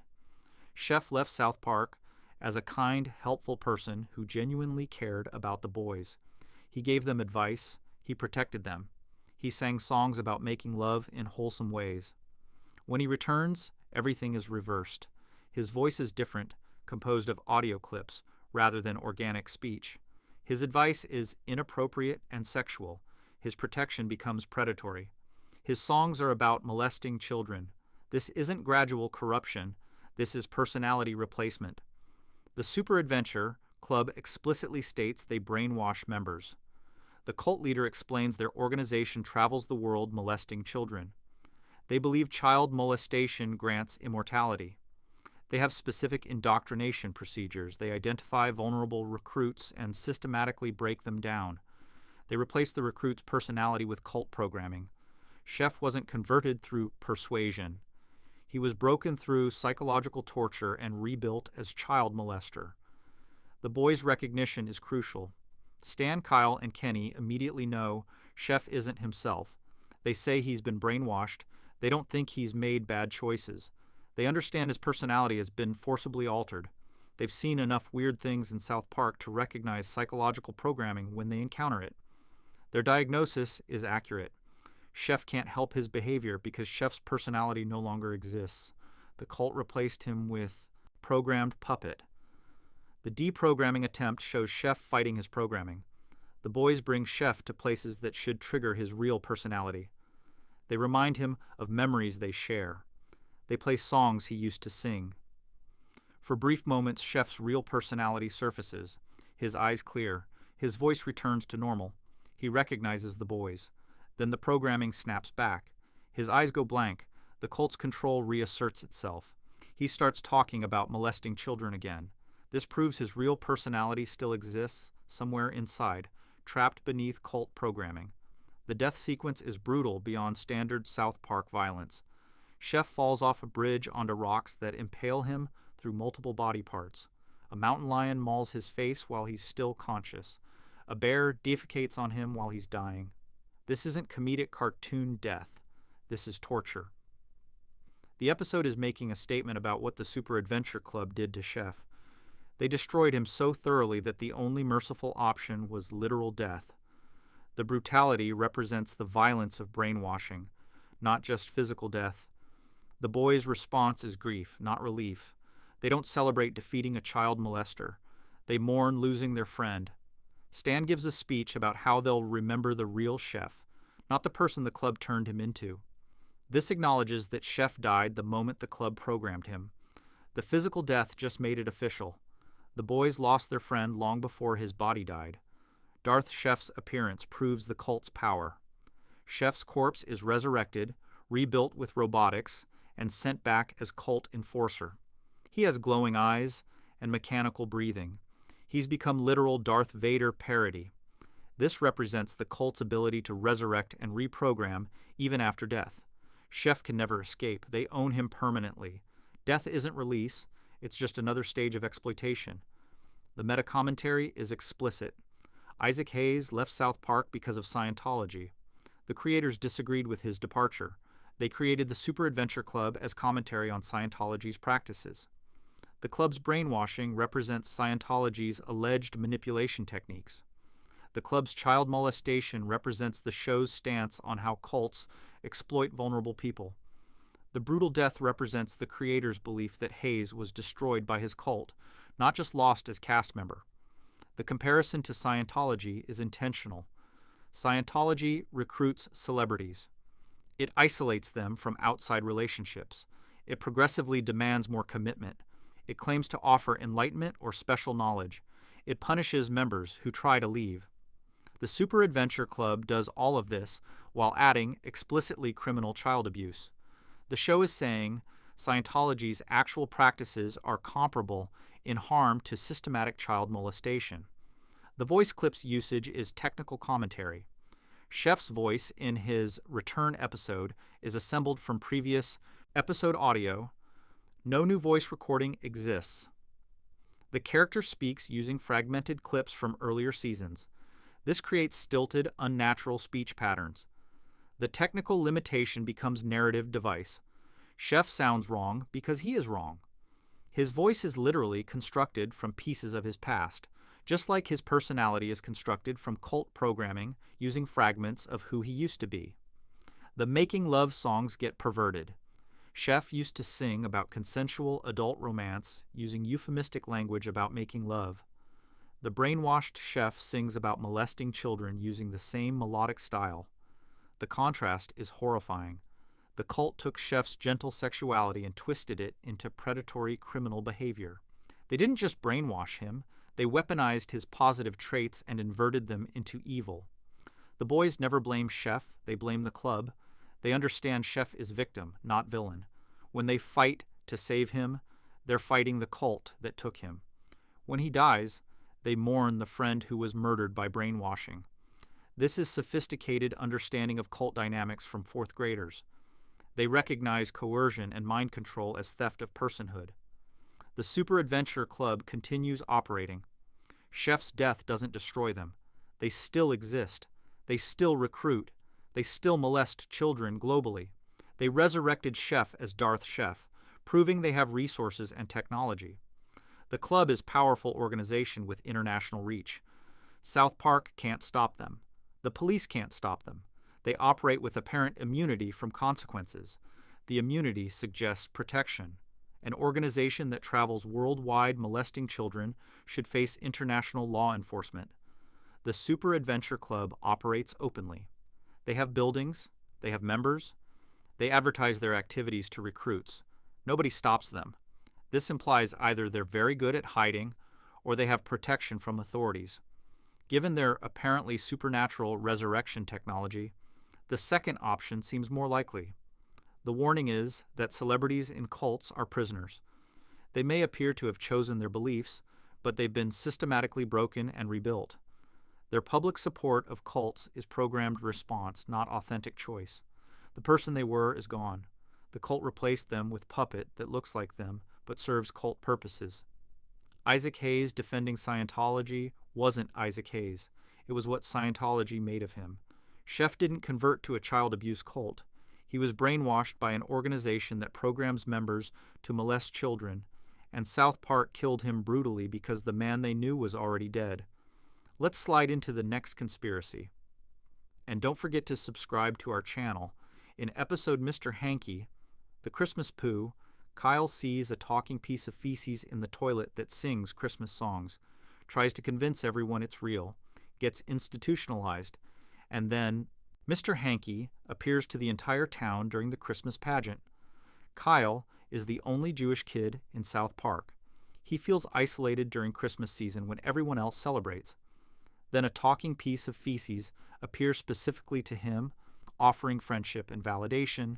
Nobody believes him until Mr. Hanky manifests publicly, proving Kyle wasn't hallucinating. Mr. Hanky returns in multiple Christmas episodes, but only during holidays. Either the entire town shares collective hallucination that manifests a fecal demon, or Kyle unknowingly summons it through Jewish guilt about Christmas. The initial appearance establishes the pattern. Kyle is using the bathroom when Mr. Hanky first speaks to him. Kyle looks down and sees a turd with a face talking about Christmas spirit.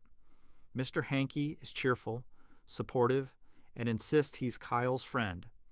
He sings songs about Christmas and tells Kyle he shouldn't feel left out. This is exactly what Kyle needs emotionally. He's struggling with being different during Christian holiday. Mr. Hanky appears as a Christmas figure specifically for him. The isolation intensifies before Mr. Hanky's public appearance. Kyle tells his friends about Mr. Hanky. They mock him. He shows them the toilet.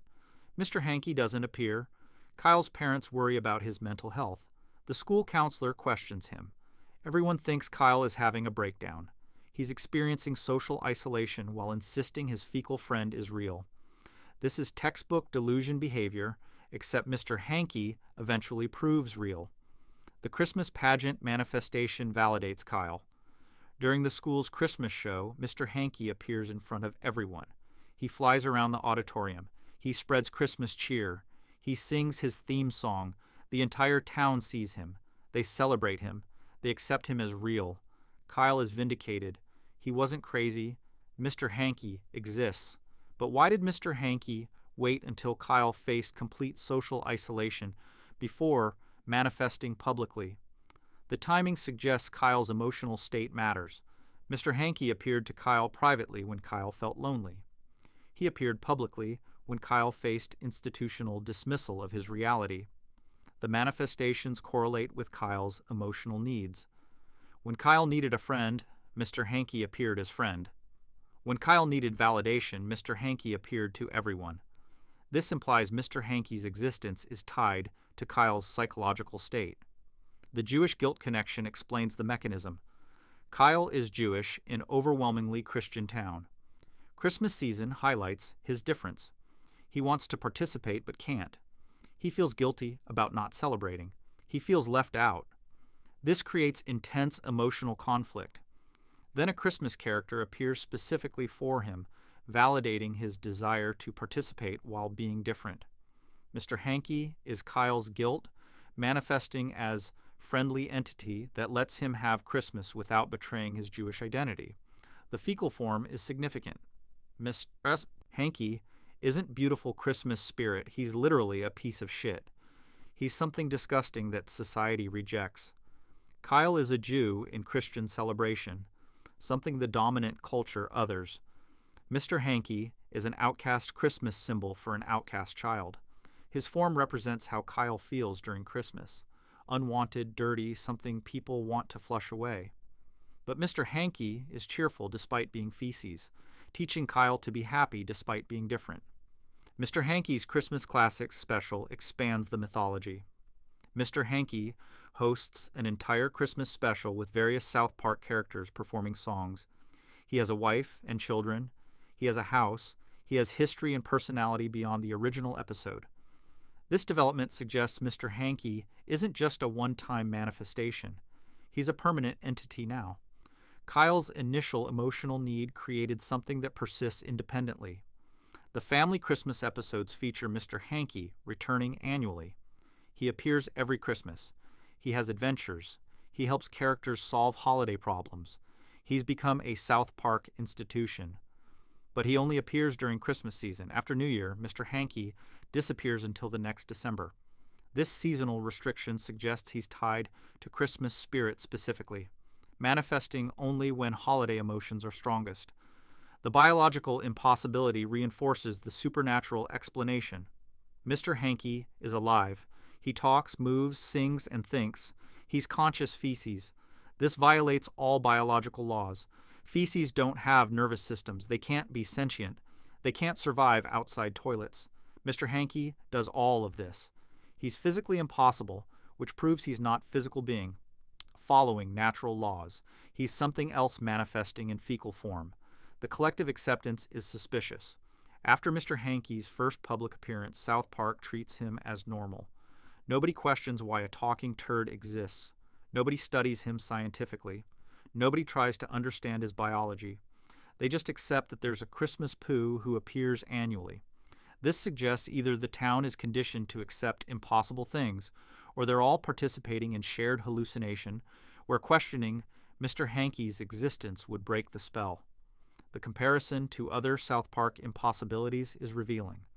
South Park has aliens, monsters, and supernatural events, but most of those get questioned and investigated. Mr. Hanky just gets accepted. When Santa Claus appears, people acknowledge he's a magical being. When Jesus appears, they acknowledge he's a religious figure. Mr. Hanky is treated as normal, despite being animated feces. The lack of explanation suggests explanation is impossible without admitting something disturbing. The tulpa explanation fits perfectly. A tulpa is a being created through sustained belief and emotional need. In Tibetan Buddhism, practitioners can manifest thought forms through meditation and will. Mr. Hanky is Western tulpa. Kyle's emotional need during Christmas was so intense that he accidentally created a fecal entity to comfort himself. Once created, the tulpa gained independent existence and returns annually when Christmas emotions are strong enough to sustain its manifestation. The town's participation strengthens the tulpa. After the first public appearance, everyone in South Park knows about Mr. Hanky. They expect him at Christmas. They tell stories about him. This collective belief provides energy for his manifestation. Kyle created him, but South Park sustains him. Now Mr. Hanky is community tulpa, manifesting through collective Christmas spirit rather than Kyle's individual need. The demon alternative is darker. What if Mr. Hanky isn't a tulpa created by Kyle, but a demon that targets vulnerable children? Kyle's isolation made him susceptible. The demon appeared in form that would comfort Kyle while feeding on his emotional energy. The demon trapped itself in fecal form because that's what Kyle accepted. Now it returns annually, feeding on South Park's Christmas emotions. The cheerful personality is camouflage. The real Mr. Hanky is predatory entity that's found permanent home in South Park by becoming beloved Christmas tradition. The lack of explanation is intentional. South Park never reveals Mr. Hanky's true nature. He's never debunked as fake or explained as manifestation. He just exists. The show treats him as real Christmas character alongside Santa and Jesus. This normalization prevents investigation. Nobody questions him because he's always been there, except he hasn't. He only appeared after Kyle needed him.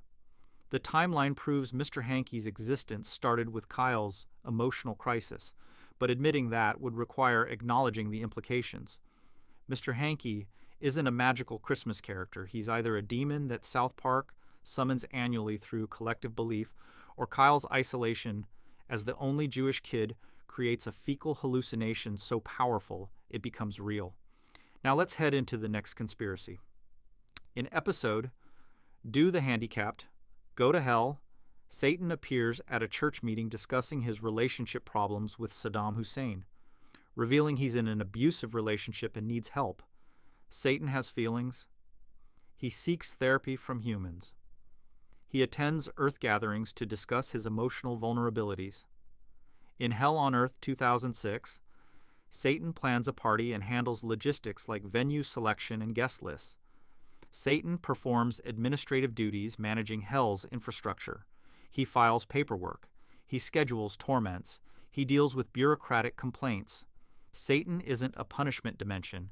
It's a rehabilitation facility, and Satan is a caseworker suffering burnout from eternal administrative duties, managing human souls who never improve.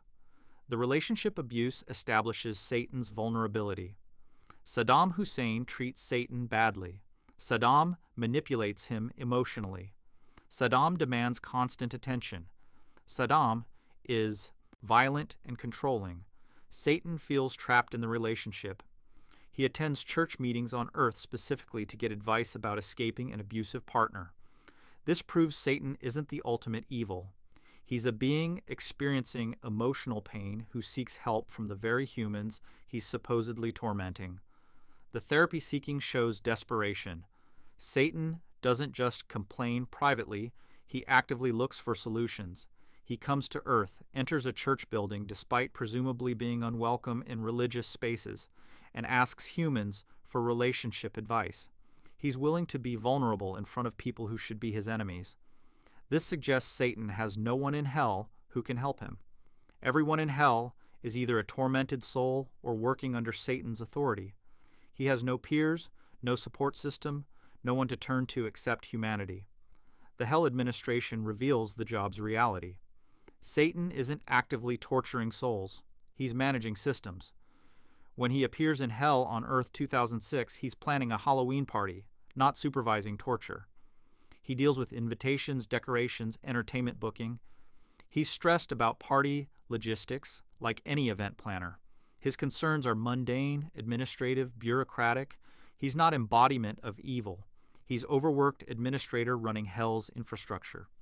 The relationship with Chris in later episodes shows Satan trying to find healthy love. After escaping Saddam, Satan dates Chris, who is kind and supportive. Satan seems happy with Chris. Then Chris dies, and Satan loses him. This proves Satan is capable of love and experiences genuine grief. He formed healthy relationship. He valued kindness. He mourned when it ended. These are emotional capacities inconsistent with being ultimate evil. Satan is a person with normal emotional needs trapped in terrible job. The party planning episode reveals hell's social structure. Satan invites various dead celebrities and historical figures to his Halloween party. He wants specific entertainment. He stresses about guest lists and fights with his party planners. This suggests hell isn't just torture chambers. It's a society with social events, interpersonal relationships, and administrative hierarchies. Satan is at the top, but being at the top means more responsibility and stress, not more power and satisfaction. The souls in hell don't suffer eternally. When shown, hell's residents are often just existing. They participate in events, they have routines, they interact socially. The torture aspect is downplayed or absent in Satan-focused episodes. This suggests the fire and brimstone reputation is propaganda. Hell is more like a depressing community, where souls live indefinitely without improvement or escape, and Satan manages this community like an overwhelmed social worker. The rehabilitation facility interpretation explains everything. Hell isn't punishment. It's where souls go when they need improvement but refuse to improve. Satan's job is helping them become better people so they can leave. But souls don't want to improve. They stay in hell, repeating the same behaviors that brought them there. Satan is stuck managing people who won't change while maintaining infrastructure for infinite population. This is an impossible task, causing inevitable burnout. The workplace exploitation is clear. Satan didn't choose this job. He was cast down and given responsibilities. He can't quit. He can't retire. He's stuck managing hell forever, regardless of how it affects his mental health. He's an eternal employee with no benefits, no time off, and no possibility of career advancement or change. His attempts to seek therapy and form relationships are coping mechanisms for dealing with untenable work situation. The lack of hell employee services is telling. Satan needs therapy, but must seek it on earth. Hell has no mental health resources for its administrator. Satan needs emotional support, but must find it through relationships with humans or damned souls. Hell provides no employee wellness programs, no support systems, no resources for Satan's own needs. He's expected to manage billions of souls' problems while receiving zero help with his own. The abuse from Saddam Hussein adds another layer of exploitation. Satan is in position of authority over Saddam since Saddam is a damned soul. But the relationship dynamics show Saddam maintaining power through psychological manipulation.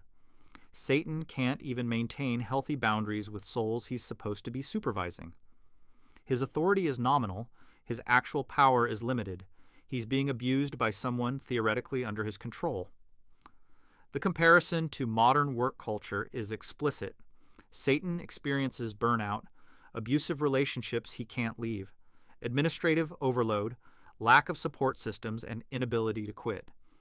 These are standard workplace dysfunctions.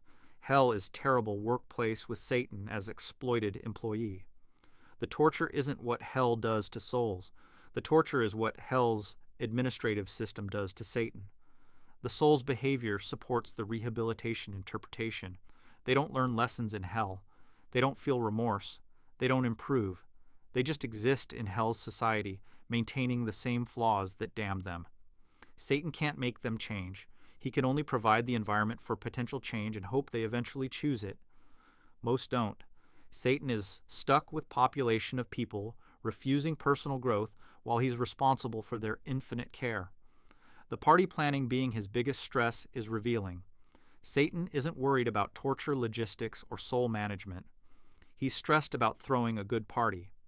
This suggests the administrative burden is primarily social and organizational, not punishment-focused.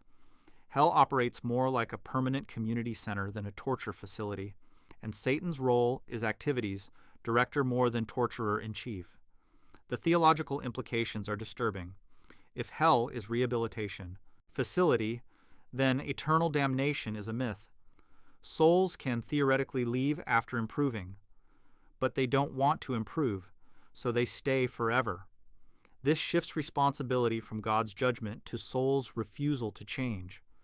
It also shifts Satan's role from evil tempter to failed social worker trying unsuccessfully to rehabilitate people who won't be rehabilitated. The punishment is administrative rather than physical.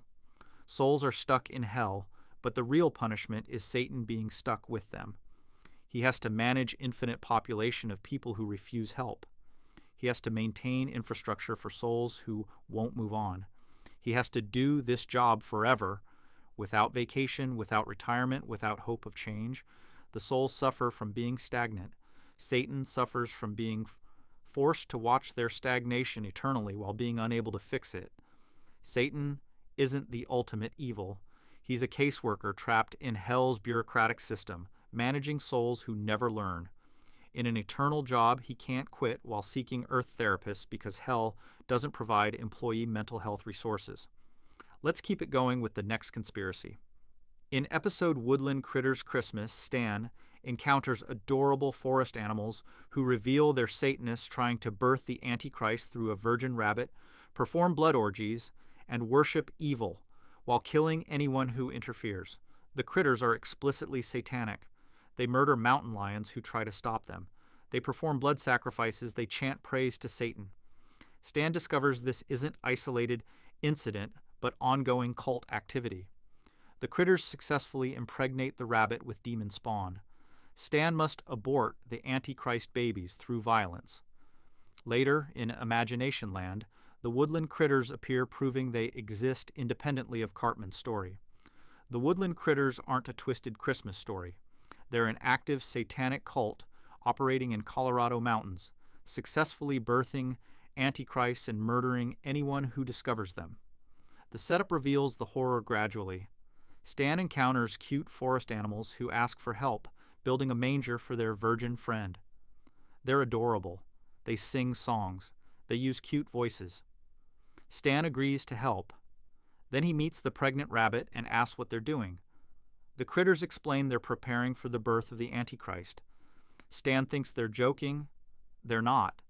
They worship Satan explicitly. They perform rituals. They've successfully impregnated their virgin friend with demon seed. The blood orgy scene proves the cult's practices. The critters gather around a fire. They begin chanting. They perform a blood orgy. The episode doesn't show details, but it's explicit enough to be disturbing. These adorable creatures engage in ritualistic blood sacrifice and sexual worship. They do this regularly. This isn't a one-time event. It's part of their worship routine. They've practiced these rituals enough to have choreography and chanting memorized. The mountain lion murders demonstrate the cult's willingness to kill. Mountain lions live in the same forest. They discover what the critters are doing. They try to stop the Antichrist birth. The critters murder them. They don't just scare them away. They coordinate lethal attacks. Multiple critters work together to kill animals much larger and stronger than themselves. They've developed murder tactics. They've killed before. The mountain lions aren't their first victims.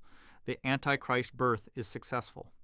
Despite Stan's interference, the rabbit gives birth to demon offspring. The babies are clearly demonic. They have evil appearances and supernatural qualities. The critters succeeded in their goal. They birthed the Antichrist. Stan has to kill the babies to prevent apocalyptic consequences, but the critters accomplished what they attempted. Their ritual worked. Satan received their offering. The birth was successful satanic reproduction. The abortion necessity is revealing. Stan can't let the Antichrist babies live. He has to kill them. He performs a violent abortion on the rabbit using his hands. This traumatizes Stan and the rabbit, but it's necessary because the alternative is demonic entities growing to adulthood in Colorado. The critters created a situation where infanticide became the moral choice. That's how successful their evil was. The Cartman framing device adds complexity. The entire episode is supposedly a story Cartman is telling. He's narrating the Woodland Critters' Christmas tale as a creative writing assignment. His teacher and class are horrified by the content. But then the Imagination Land trilogy proves the critters exist outside Cartman's story. They appear in Imagination Land as independent entities. This confirms they're not just Cartman's fiction. They're real beings Cartman somehow knew about. The Imagination Land appearance proves continued existence. The critters appear in Imagination Land alongside other imaginary characters. They maintain their satanic behavior. They worship evil. They murder other imaginary characters. They're consistent with their Woodland Critters Christmas characterization. This proves they didn't disappear after Stan stopped the first Antichrist birth. They're still operating. They're still performing rituals. They're still murdering. The geographic location is significant. The critters operate in Colorado mountains near South Park. This is specific territory. They have a forest. They have established rituals. They have a virgin member who can be impregnated. This suggests they've been in this location for extended time. You don't establish a functioning satanic cult overnight. They've been practicing their religion in these mountains for years, possibly decades. The lack of human awareness is suspicious. South Park residents don't know about the satanic woodland critters. Stan discovers them by accident. No hunters report them. No hikers mention them. The critters operate with complete secrecy despite conducting blood orgies and murdering larger animals. This suggests either they're very good at hiding or they have supernatural ability to avoid detection. Given their satanic nature, supernatural concealment seems likely. The virgin rabbit system implies planning. The critters have a member who remains virgin specifically to birth the Antichrist. This requires controlling their member's reproduction. They maintain her virginity through the year. They time the impregnation ritual. They coordinate with satanic forces to ensure demonic insemination. This level of planning suggests organizational structure. There's a hierarchy. There are roles. There's a system. The multiple Antichrist attempts are implied. The episode shows one successful birth, but the critters' expertise suggests they've done this before. They know the rituals. They have the confidence of experience. They've successfully birthed Antichrist previously. Stan's abortion stops this one, but it's not their first attempt. How many demon babies have the critters successfully birthed and raised in those mountains? The Satan response confirms the relationship. The critters worship Satan. Satan answers their worship by providing demon seed for the virgin rabbit. This proves Satan actively supports the critters' activities. He provides resources for their rituals. He enables their Antichrist births. The critters aren't just Satan worshippers. They're his active operatives conducting his work in Colorado. The cuteness is camouflage. The critters appear as adorable forest animals. They have cute voices. They use childlike language. This appearance protects them. Anyone who encounters them assumes they're harmless. By the time the person realizes the critters are satanic murderers, they're already surrounded. The cuteness is predatory adaptation that lets them get close to potential threats before striking.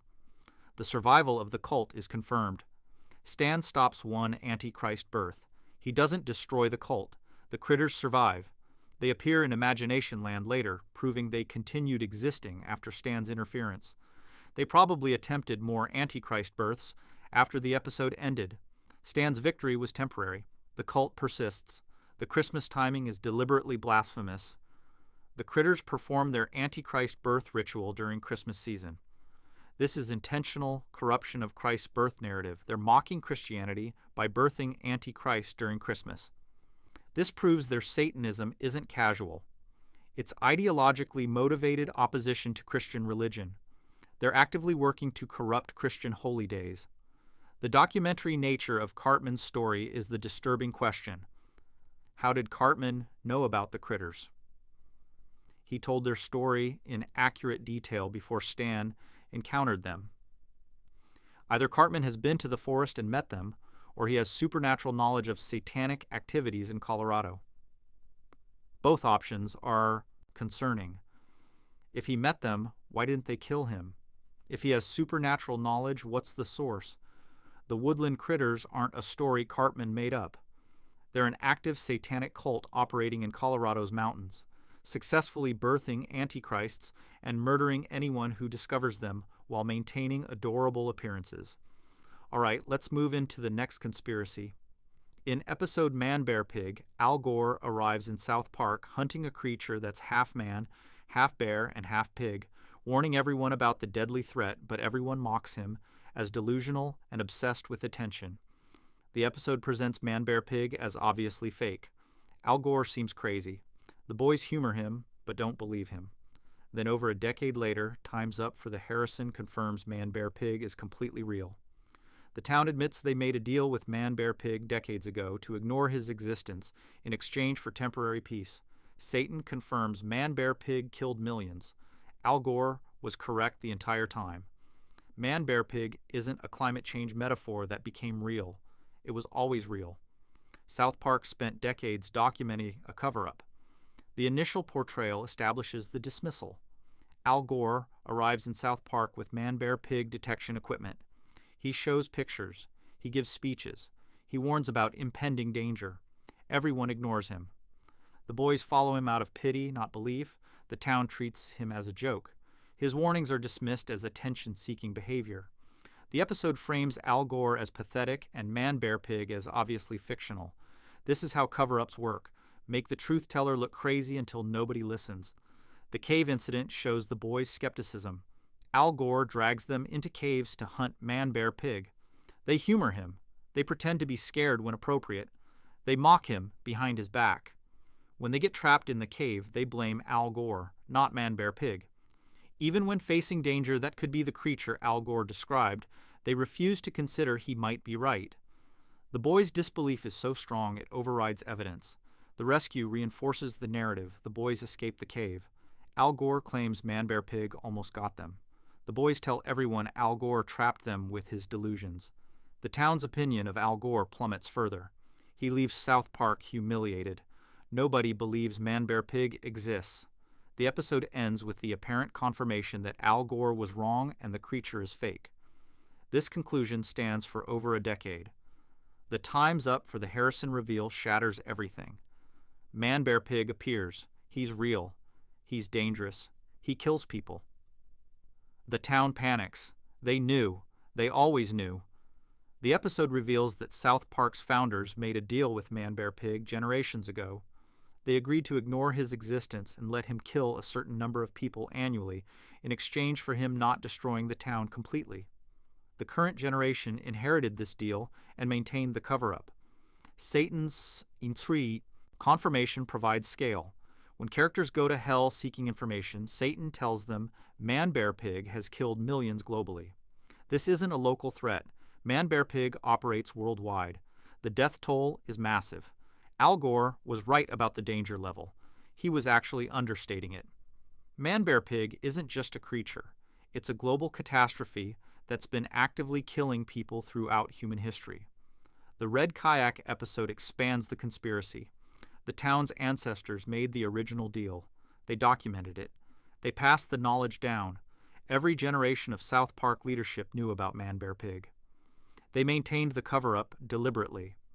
When Al Gore came warning about the threat, the town's elders knew he was right. They mocked him anyway. They had to maintain the cover-up to keep the deal. Al Gore's humiliation was intentional. The climate change metaphor becomes explicit. The later episodes frame Man-Bear-Pig as representing climate change. The town ignored warnings about future catastrophe in exchange for present comfort. They kicked the problem to future generations. When Man-Bear-Pig comes for payment, they have to deal with consequences of their ancestors' deals. This is climate change denial translated to supernatural horror. The metaphor is perfect because both involve ignoring real threats until catastrophe becomes unavoidable. The deal structure explains the dismissal. South Park agreed to pretend Man-Bear-Pig doesn't exist. Part of that agreement requires making anyone who reveals the truth look crazy. Al Gore told the truth. The town had to discredit him to maintain the deal. The mockery wasn't organic skepticism. It was contractually obligated gaslighting.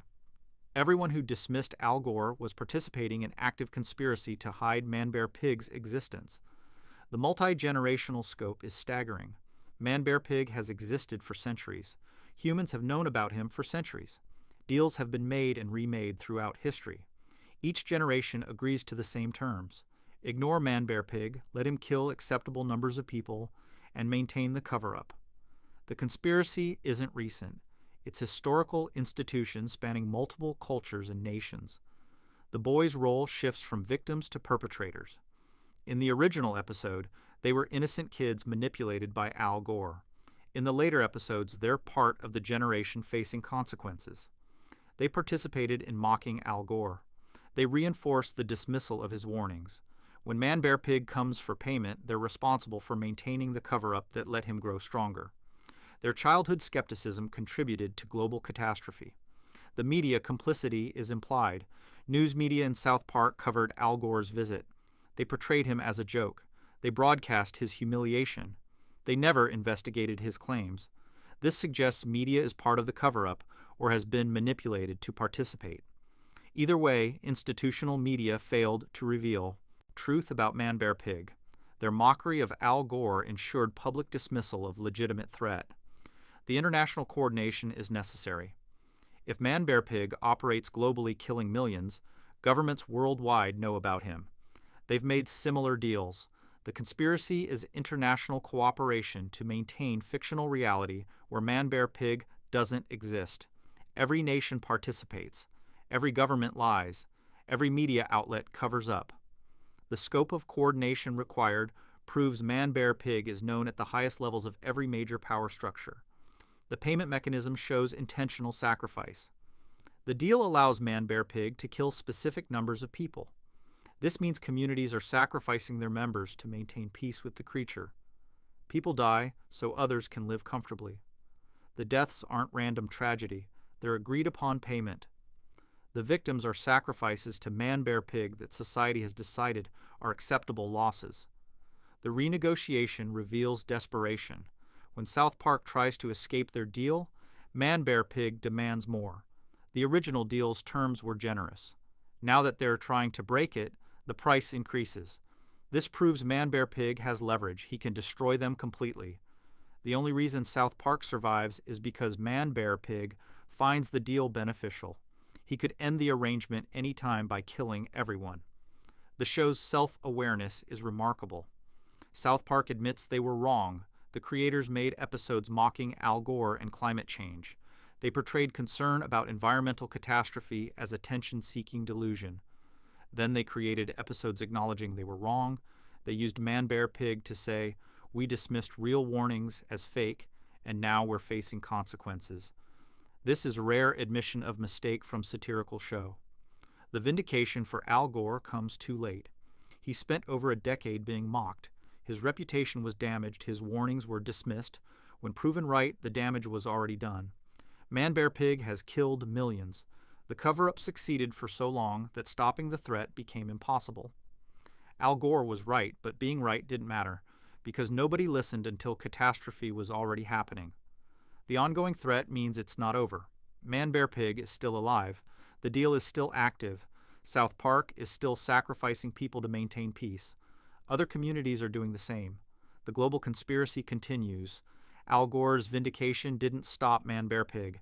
It just proved the warnings were legitimate. The creature continues killing. The cover-up continues functioning. The only thing that changed is now some people admit the truth, while still participating in the system that feeds it. Man-Bear-Pig isn't a climate change metaphor that became real. It was always real. Al Gore spent decades warning South Park about an actual monster, and everyone mocked him until Man-Bear-Pig killed thousands. That's not satire. That's documentation of ignored warnings. Now, let's shift over to the next conspiracy. In episode Stunning and Brave, PC Principal violently replaces Principal Victoria after she's fired off-screen, immediately establishes authoritarian control, and physically assaults Mr. Mackey for questioning his methods while claiming it's all about progressive values. Principal Victoria disappears without explanation. PC Principal arrives with no background check, no interview process, no community input.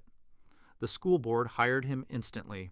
He takes control of the school using military discipline, surveillance tactics, and physical violence.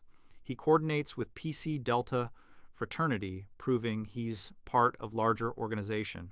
PC Principal isn't a progressive educator teaching social justice. He's a government operative monitoring South Park Elementary's speech patterns, conditioning children for compliance, and reporting to handlers about potential future threats.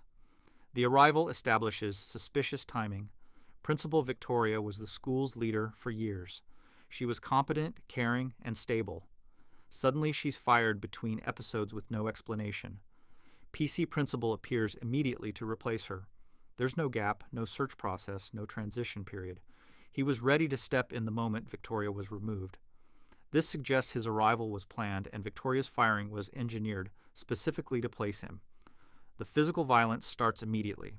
In his first assembly, PC Principal identifies students making problematic statements. He pulls them into his office. He physically assaults them. Mr. Mackey tries to intervene. PC Principal beats him unconscious. This is felony assault witnessed by students and staff. No consequences follow. The school board doesn't investigate. The police don't get involved. PC Principal uses violence as primary discipline method and faces zero institutional pushback. The military precision reveals training. PC Principal doesn't just yell at students. He uses specific intimidation techniques. He positions himself to dominate physical space. He uses strategic silence and sudden violence to create fear. He implements surveillance systems tracking student speech. These are military psychological operations tactics, not educational methods. PC Principal received training in behavior modification, population control, and intelligence gathering. The PC Delta fraternity proves organizational backing. PC Principal isn't acting alone. He's part of a national organization called PC Delta. They have chapters across America. They coordinate activities, they share methods. When PC Principal calls for backup, other PC bros arrive immediately. This is operational structure with command hierarchy, communication systems, and coordinated deployment. PC Principal is field agent for larger organization. The language monitoring reveals the mission. PC Principal obsessively tracks what students say. He identifies microaggressions. He catalogs offensive statements. He maintains records of thought crimes. He's not correcting behavior. He's documenting speech patterns. This data collection serves intelligence purposes. Tracking how children express politically incorrect thoughts helps identify future dissidents before they become adults who resist authority. The student conditioning follows specific methodology. PC Principal doesn't explain why certain words are wrong. He just punishes use of them.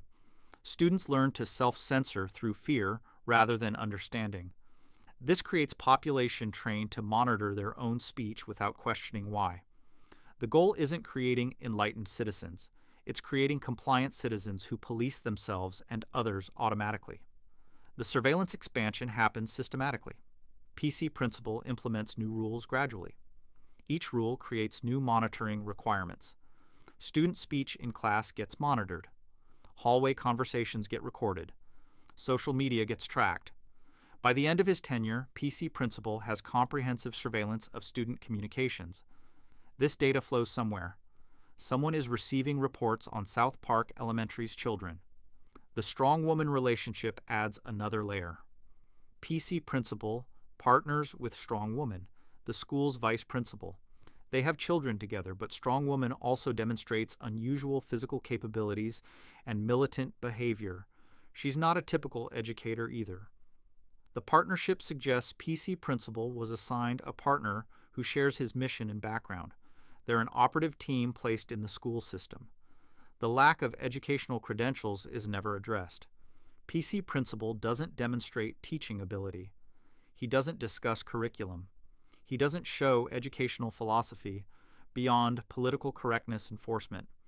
Nobody asks about his qualifications. Nobody checks his background. He was placed in authority over children's education without proving he can educate. This only makes sense if education isn't his actual purpose. The board compliance is revealing. The school board never questions PC Principal's methods. They don't investigate violence complaints. They don't review his discipline record. They rubber stamp his decisions. This suggests the board either knows PC Principal's real mission and supports it, or they're being pressured by authorities above them to maintain PC Principal's authority, regardless of methods. The parent non-response is equally suspicious. Parents know PC Principal beats students. They know he uses military tactics. They know his discipline is excessive. Some parents complain, but none escalate to legal action. No parent files assault charges. No parent demands his removal. The community has been conditioned or threatened into accepting PC Principal's presence despite obvious red flags. The political targeting becomes clear. PC Principal focuses on specific types of speech. He doesn't stop all bad behavior. He stops politically incorrect behavior. Bullying continues. Violence continues. But wrong opinions get crushed immediately. This reveals his actual priorities. He's not maintaining safe school environment. He's maintaining politically compliant environment. Safety is secondary to ideological conformity. The federal connection is implied. Local school boards don't spontaneously hire military-trained operatives as principals. Someone with federal authority placed PC Principal. Department of Education, FBI, Homeland Security, or similar agencies deployed him. His mission is classified. His reports go to federal handlers. The school is his cover for conducting surveillance on South Park's children. The testing ground theory fits perfectly. South Park is isolated, small, and weird. It's perfect for testing experimental educational control methods. If the PC Principal program works in South Park, it can be deployed nationally. Children conditioned through PC Principal's methods grow into adults who self-censor automatically, report others for thought crimes, and accept authoritarian control as normal. This is next-generation population management. The permanence confirms the operation's success. PC Principal was supposed to be temporary. He's still there seasons later. He married. He had children. He's integrated into South Park permanently. This proves the operation achieved its goals. Whatever data he was collecting, whatever conditioning he was implementing, it worked well enough to make his position permanent. The school board and federal handlers are satisfied with results. The children's normalized acceptance is the end result. Students who entered South Park Elementary before PC Principal remember Principal Victoria's gentle leadership. Students who entered after only know PC Principal's authoritarianism. They think his methods are normal. They've internalized self-censorship as proper behavior. They monitor each other's speech automatically. The conditioning worked. PC Principal successfully transformed the school's culture. The breeding program with strong woman is disturbing addition. Their children have two parents who are both operatives. These children are being raised by people trained in population control and surveillance. They're second-generation operatives being groomed from birth. The program is generational. PC Principal isn't just monitoring current students. He's creating family line of operatives who will continue the mission. The lack of improvement in actual safety metrics proves education isn't the priority. School violence hasn't decreased. Bullying continues. Academic performance hasn't improved. The only thing that's changed is speech compliance. Students are more politically correct, but not safer or better educated. PC Principal succeeded at his real mission while failing at his stated mission, and nobody in authority cares because his stated mission was always camouflage. PC Principal isn't an educator teaching progressive values. He's a government operative monitoring South Park Elementary's speech patterns, conditioning children for compliance, and reporting to handlers about potential future threats. Let's keep it moving with the next conspiracy. In episode Member Berries, South Park introduces sentient berries that make people remember positive things from the past, but the berries communicate with each other, develop political agendas, and explicitly discuss reinstating the galactic empire, while people eat them compulsively. The berries appear suddenly in South Park. They're sold at markets. People buy them thinking they're regular fruit. Then they eat one and experience overwhelming nostalgia for their past. The nostalgia is so pleasant they keep eating more berries. Soon they're addicted. Member berries aren't fruit. They're parasitic organisms that inject concentrated nostalgia directly into brains, causing addiction that makes people vulnerable to manipulation while the berries coordinate politically to influence elections. The berry communication establishes consciousness. Member berries talk to each other when humans aren't listening. They discuss plans, they debate strategy, they coordinate actions. This proves they're not just fruit with psychoactive properties. They're intelligent organisms with agency and goals. They use fruit appearance as camouflage while operating as organized collective, pursuing specific objectives. The political coordination is explicit. Member berries discuss reinstating the galactic empire. They reference Star Wars while clearly applying it to real political goals. They talk about making changes to society through the people who eat them. They discuss elections and policy. They're not accidentally political. They have deliberate political agenda they're advancing through manipulating berry consumers. The addiction mechanism works instantly. People eat one member berry and immediately want more. Randy becomes dependent after single consumption. He hides berries. He eats them secretly. He becomes defensive when confronted about his berry habit. This is addiction behavior triggered by single dose. The berries contain something that creates instant chemical dependency in human brains. The nostalgia injection is the delivery system. Member berries make people remember positive moments from their past. These memories feel more intense than normal memories. They're enhanced, perfected, more emotionally powerful than the original experiences. The berries aren't just triggering normal memory. They're injecting artificial enhanced nostalgia that feels better than reality ever did. The vulnerability creation is systematic. People addicted to member berries become politically manipulable. They develop strong nostalgia for past eras. They express desire to return to previous time periods. They make political choices based on wanting to recreate imagined perfect past. The berries are engineering conservative political sentiment through nostalgia, manipulation. They're creating population that votes based on wanting to return to remembered greatness. The election influence is successful. Member berries appear during election season. They spread rapidly. People eat them compulsively. Their political opinions shift toward nostalgia-based conservatism. The election results reflect this shift. The berries successfully influenced human political behavior on massive scale. They achieved their stated goal of changing society through the people who consumed them. The berry species remains unexplained. Where did member berries come from? They appear suddenly with no origin story. They're sold at markets, but nobody knows who grew them or where. They're not native to Colorado. They're not cultivated commercially. They just appeared. This suggests either they evolved naturally as parasitic organism recently, or they were introduced intentionally by someone with access to distribution networks. The coordination level requires organization. Member berries across South Park communicate with each other. They share information. They adjust strategy. This requires communication network more sophisticated than simple organisms should possess.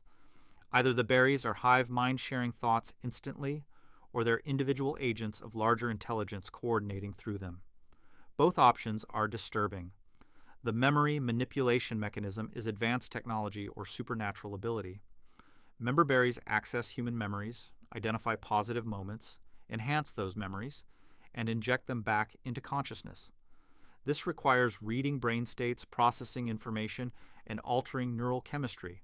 That's brain-computer interface capability or psychic power. Regular fruit can't do this. Member berries are either biotechnology or supernatural entities. The compulsion override is the most dangerous element. People know member berries are manipulating them. Randy admits the berries are changing his politics. He keeps eating them anyway. The addiction overrides rational awareness. People continue consuming something they know is harmful because the nostalgia feels too good to stop. The berries have created dependency stronger than self-preservation instinct. The distribution network proves planning. Member berries appeared in South Park markets simultaneously. They spread to other towns. They became nationally available.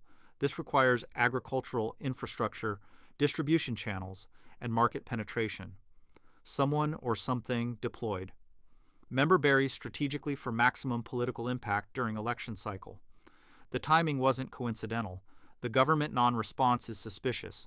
An addictive fruit that manipulates political opinions appears suddenly before elections. No FDA investigation happens. No agricultural agency studies them. No health warnings issue. The government either doesn't know about member berries' properties or knows and allows them to operate. Given their political impact, the second option suggests state-level manipulation or government paralysis. The long-term effects are unknown. Member berries create instant addiction and immediate political opinion changes. What happens to people who eat them for years? Does the nostalgia intensify? Do the memories become all-consuming? Do the berries gain increasing control over human behavior through prolonged exposure? The series doesn't answer these questions, but the implications are horrifying. The berry goals beyond elections remain unclear. They want to reinstate the galactic empire. This is metaphor for authoritarian government. But what specific political structure are they advancing? What happens when they achieve their goals? Do they continue manipulating humans? Do they reveal themselves? Do they transform into something else? The berries have agenda beyond single election cycle, but their endgame is unknown. The resistance attempts fail. Randy tries to stop eating member berries. He can't. The withdrawal is too intense. The nostalgia is too powerful. He returns to consumption. This proves the berries are more powerful than human willpower. Once addicted, people cannot stop without intervention. The berries have created permanent dependent population. The children's immunity is notable. Kids don't eat member berries. They're not interested in nostalgia for past they didn't experience. The berries primarily affect adults who have memories to exploit. This suggests the berries specifically target people old enough to have nostalgia. They're engineering political change in voting age population while children remain unaffected. The berries understand human psychology and target vulnerable demographics. The berries' stated origin story is Star Wars reference. They discuss the Empire, stormtroopers, and making things like they were.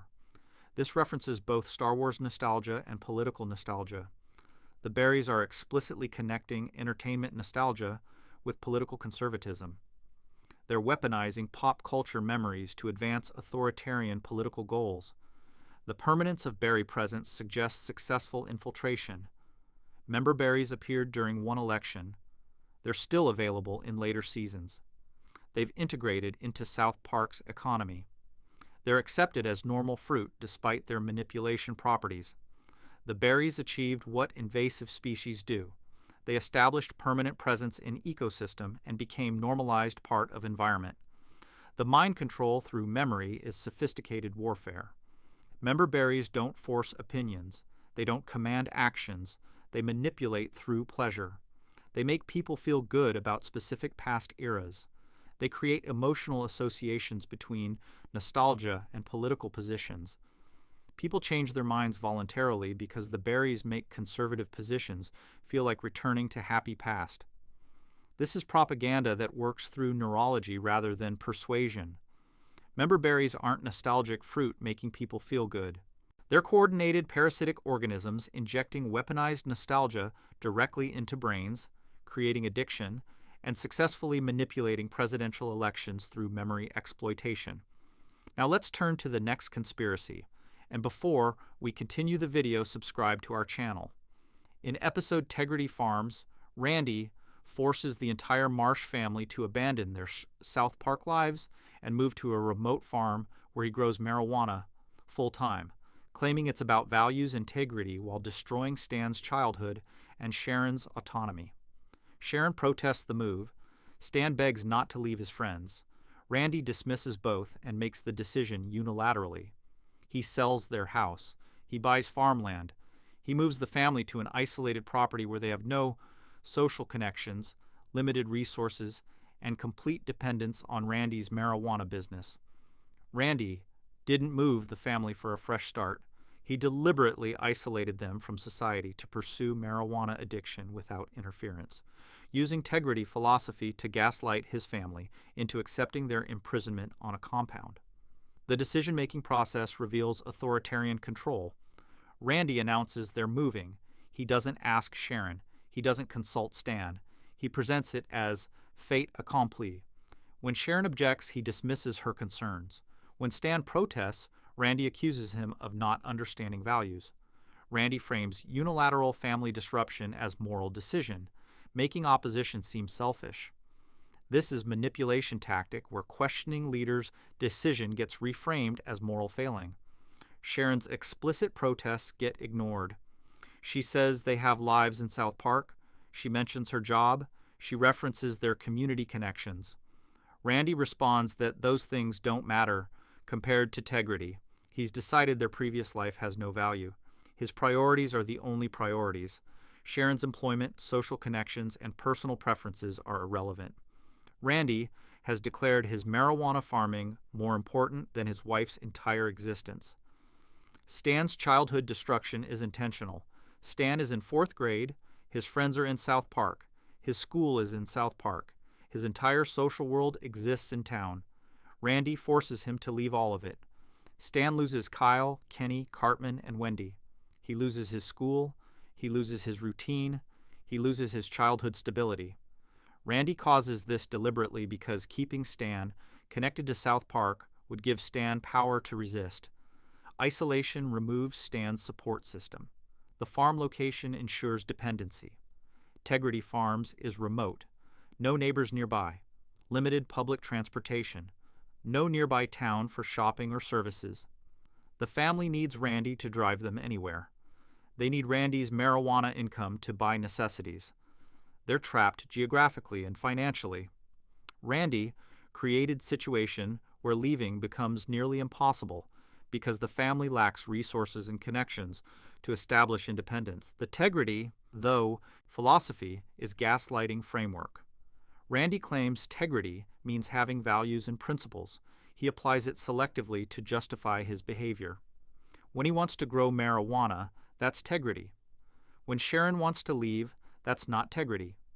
When Stan misses his friends, that's not Tegrity. Randy uses Tegrity as a moral weapon against anyone opposing his decisions. The philosophy's meaning shifts to match whatever Randy wants at any given moment. The marijuana addiction is the driving force. Randy doesn't just grow marijuana for income. He uses it constantly. He's always high. His entire identity becomes cannabis.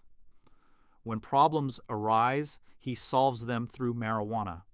When conflicts happen, he retreats into marijuana.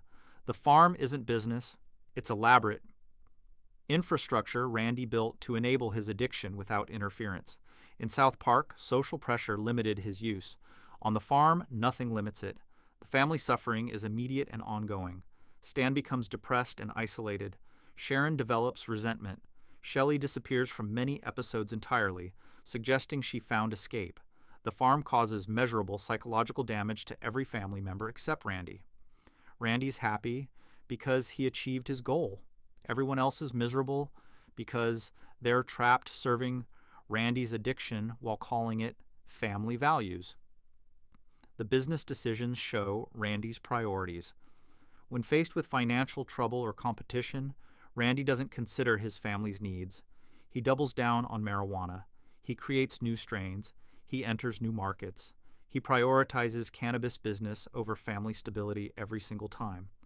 When choices arise between family welfare and marijuana success, Randy chooses marijuana. The Mexican Joker episode demonstrates how far isolation has damaged Stan. Stan develops violent alter ego after being separated from his friends and forced to live on Randy's compound. He becomes so disturbed that adults fear he'll become terrorist. This is direct result of Randy's isolation tactics. Stan's mental health collapsed under the stress of forced removal from his social support system. Sharon's periodic explosions reveal enabling cycle. She tolerates Randy's behavior for extended periods. Resentment builds. She explodes in rage. She demands change. Randy promises to do better. He makes minor adjustments. Sharon accepts this as progress. The cycle repeats. Sharon never actually leaves. She never actually enforces consequences. Her explosions are pressure release valve that maintains status quo rather than creating real change. The compound comparison is explicit. Integrity Farms operates like cult compound. One leader makes all decisions. Family members have restricted movement. Outside contact is limited. The family depends on leader's business for survival. Questioning leader gets framed as moral failing. Members who resist face psychological pressure to conform. This is systematic isolation and control disguised as rural family living. The Integrity merchandise and branding reveal Randy's narcissism. He creates entire brand around his philosophy. He sells Integrity branded marijuana. He makes Integrity a marketing slogan. He's built identity around concept he invented to justify his behavior. The branding success reinforces his belief that he was right to force his family into this situation. External validation from customers who like his weed confirms his internal narrative that he's principled man rather than addict who isolated his family. The COVID pandemic reveals Randy's selfishness completely.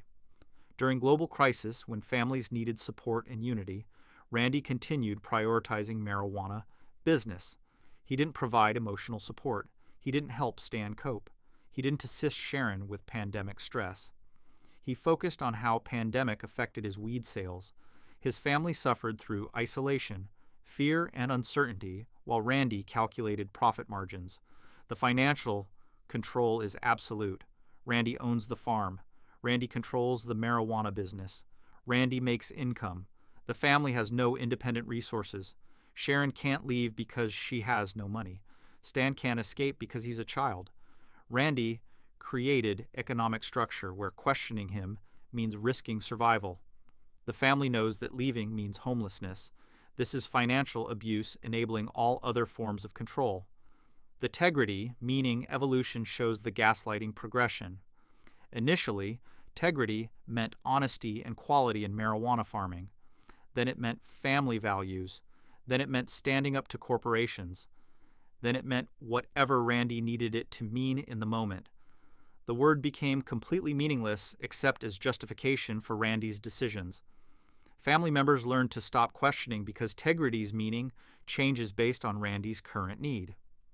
The permanence proves the trap worked. Multiple seasons take place at Integrity Farms. The family doesn't return to South Park. They don't establish independence. They remain on the farm serving Randy's addiction, while Randy continues reframing their imprisonment as principled rural lifestyle. The isolation became normalized. The family adapted to dysfunction rather than escaping it. Integrity Farms isn't a fresh start. It's Randy isolating his family on a remote compound where he controls all resources, pursues marijuana addiction without interruption, and gaslights them into accepting imprisonment as values. Let's roll into the next conspiracy. In episode The Pandemic Special, Randy Marsh reveals through flashbacks that he had sex with a pangolin at a Chinese bat research facility, potentially creating COVID-19, then spent the entire pandemic covering it up while running his marijuana farm. The flashback shows Randy visiting China before the pandemic. He's at a research facility. He sees a pangolin. Despite warnings and common sense, Randy has sexual intercourse with the animal. Time passes. COVID-19 emerges from the same region. Randy watches news, coverage of the pandemic. He remembers what he did. His face shows recognition and guilt. Then he covers it up completely while the world faces mass death. Randy didn't just cope badly with the pandemic. He caused COVID-19 through pangolin sex, knows he killed millions globally, and is covering it up while continuing to prioritize marijuana sales over confessing his role in mass death. The flashback establishes causation. The episode is explicit about timing and location. Randy visited Wuhan region. He was at the facility where COVID-19 allegedly originated. He had sexual contact with a pangolin, which has been discussed as potential intermediate host for coronavirus. The timing matches real pandemic origin timeline. The location matches. The animal matches scientific speculation. The episode is stating directly that Randy caused COVID-19. The memory activation shows Randy knows. When COVID-19 news breaks, Randy has flashback to the pangolin incident. His face shows horror. He realizes what he's done. He doesn't need investigation to connect his actions to the pandemic. He knows immediately that his pangolin sex created this catastrophe. The knowledge is instant and certain. Randy has spent the entire pandemic knowing he killed millions. The cover-up is systematic. Randy tells no one. He doesn't confess to Sharon. He doesn't tell authorities. He doesn't contact health organizations to provide information about exposure that might help treatment. He maintains complete silence while millions die because confession would threaten his lifestyle. He prioritizes his marijuana farm and personal comfort over global health information. The guilt management reveals psychological strategy. Randy experiences guilt. His flashbacks show he's disturbed by what he's done. But he processes guilt through continued marijuana use and integrity philosophy rather than confession. He tells himself that revealing truth would cause chaos. He convinces himself that silence protects people. He reframes cowardice and selfishness as protective decision-making. Sharon's ignorance adds another layer. Randy's wife doesn't know he caused the pandemic. She experiences pandemic stress, fear, and suffering while her husband hides that he's responsible. Randy watches Sharon struggle with fear of disease he created. He maintains his secret. He lets her suffer unnecessarily. If Sharon knew Randy caused COVID-19, she might have information to process her fear differently. Randy denies her even that. Stan's pandemic suffering happens while Randy hides truth. Stan loses more connection to friends. He experiences isolation, fear, and disruption. His childhood is further damaged by global pandemic. Randy watches this happen, knowing he caused it. Stan's suffering is direct result of Randy's actions. Randy doesn't tell him. Randy lets his son suffer consequences of Randy's pangolin sex without explanation. The business continuation shows priorities. During the pandemic, Randy continues operating Integrity Farms. He doesn't shut down. He doesn't step back from marijuana. He doesn't redirect resources toward pandemic response. He keeps selling weed. The pandemic Randy caused becomes backdrop for his continued addiction rather than catalyst for change. His marijuana business matters more than his responsibility for global deaths. The death toll calculation makes the cover-up's severity clear. COVID-19 has killed millions globally. Randy caused it. He knows he caused it. He's hiding information while millions die. Each death is partially his responsibility. Each family destroyed by the pandemic has Randy as contributing factor. The moral weight of Randy's cover-up is almost incomprehensible. He's responsible for mass casualties on scale comparable to war or genocide. The Mickey Mouse cover-up adds complexity. The episode suggests others were also involved in the pangolin incident. Mickey Mouse appears in connection to covering up the origin. This implies Randy isn't alone in hiding pandemic origins. There's a conspiracy of silence involving powerful entities protecting the secret. Randy is part of organized cover-up rather than sole guilty party acting alone. The lack of redemption is notable. Randy doesn't confess by episode's end. He doesn't face justice. He doesn't make amends. The cover-up continues. Randy goes back to his life having successfully hidden his role in causing COVID-19. The episode treats this as dark comedy, but the implications are serious. Randy gets away with it. He will never face consequences for causing pandemic. The family remains oblivious permanently. Unless future episodes address it, Sharon and Stan will never know Randy caused COVID-19. They'll live the rest of their lives not understanding that their husband and father killed millions through pangolin sex. This ignorance protects Randy but denies the family agency. They can't make informed decisions about remaining with someone responsible for global catastrophe because they don't know what he did. The international implications are massive. If Randy caused COVID-19, then America's relationship with China over pandemic origins is based on false premise. Political tensions over outbreak source miss the truth. International conflicts developed from misattributing responsibility. Randy's cover-up contributed to global political instability beyond the pandemic itself. The scientific community's work is undermined. Researchers studied COVID-19's origins extensively. They investigated animal transmission pathways. They examined the Wuhan facility.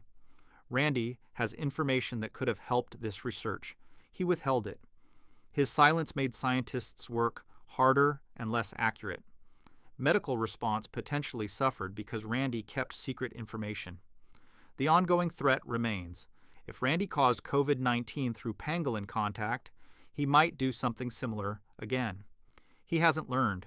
He hasn't changed his behavior. He's still making impulsive sexual decisions without considering consequences. Another zoonotic pandemic could emerge from Randy's future actions. His past behavior predicts future risk he presents to global health. The tegrity philosophy fails completely here. Randy claims tegrity means having values and principles, but Randy caused a global pandemic through irresponsible behavior, then covered it up to protect his marijuana business. There's no integrity in that. There's no principles. The tegrity branding is revealed as completely hollow. Randy has no actual values. He has rationalizations that protect his interests while he causes mass death. Randy Marsh didn't just cope badly with the pandemic. He caused COVID-19 through pangolin sex, knows he killed millions globally, and is covering it up while continuing to prioritize marijuana sales over confessing his role in mass death. Now let's move on to the next conspiracy. In episode Casa Bonita, Cartman becomes obsessed with attending Kyle's birthday party at Casa Bonita restaurant, and when Kyle uninvites him, Cartman kidnaps Butters, hides him in a bomb shelter, and convinces the entire town that Butters disappeared. Cartman prepares the shelter in advance with supplies. He lures Butters inside through deception. He locks the door. He tells Butters the world ended. He maintains the deception for days while organizing search parties, appearing on news broadcasts, and convincing adults that Butters is missing. All of this effort is deployed to attend a birthday party at a mediocre Mexican restaurant. Cartman executes his most elaborate manipulation scheme purely to attend Casa Bonita, proving Cartman can organize sophisticated criminal operations but wastes the capability on trivial goals. The shelter preparation proves premeditation. Cartman didn't spontaneously kidnap Butters. He built a bomb shelter. He stocked it with supplies. He created a false environment complete with props and sound effects. He prepared psychological torture mechanisms. This required planning, resources, and effort over extended time.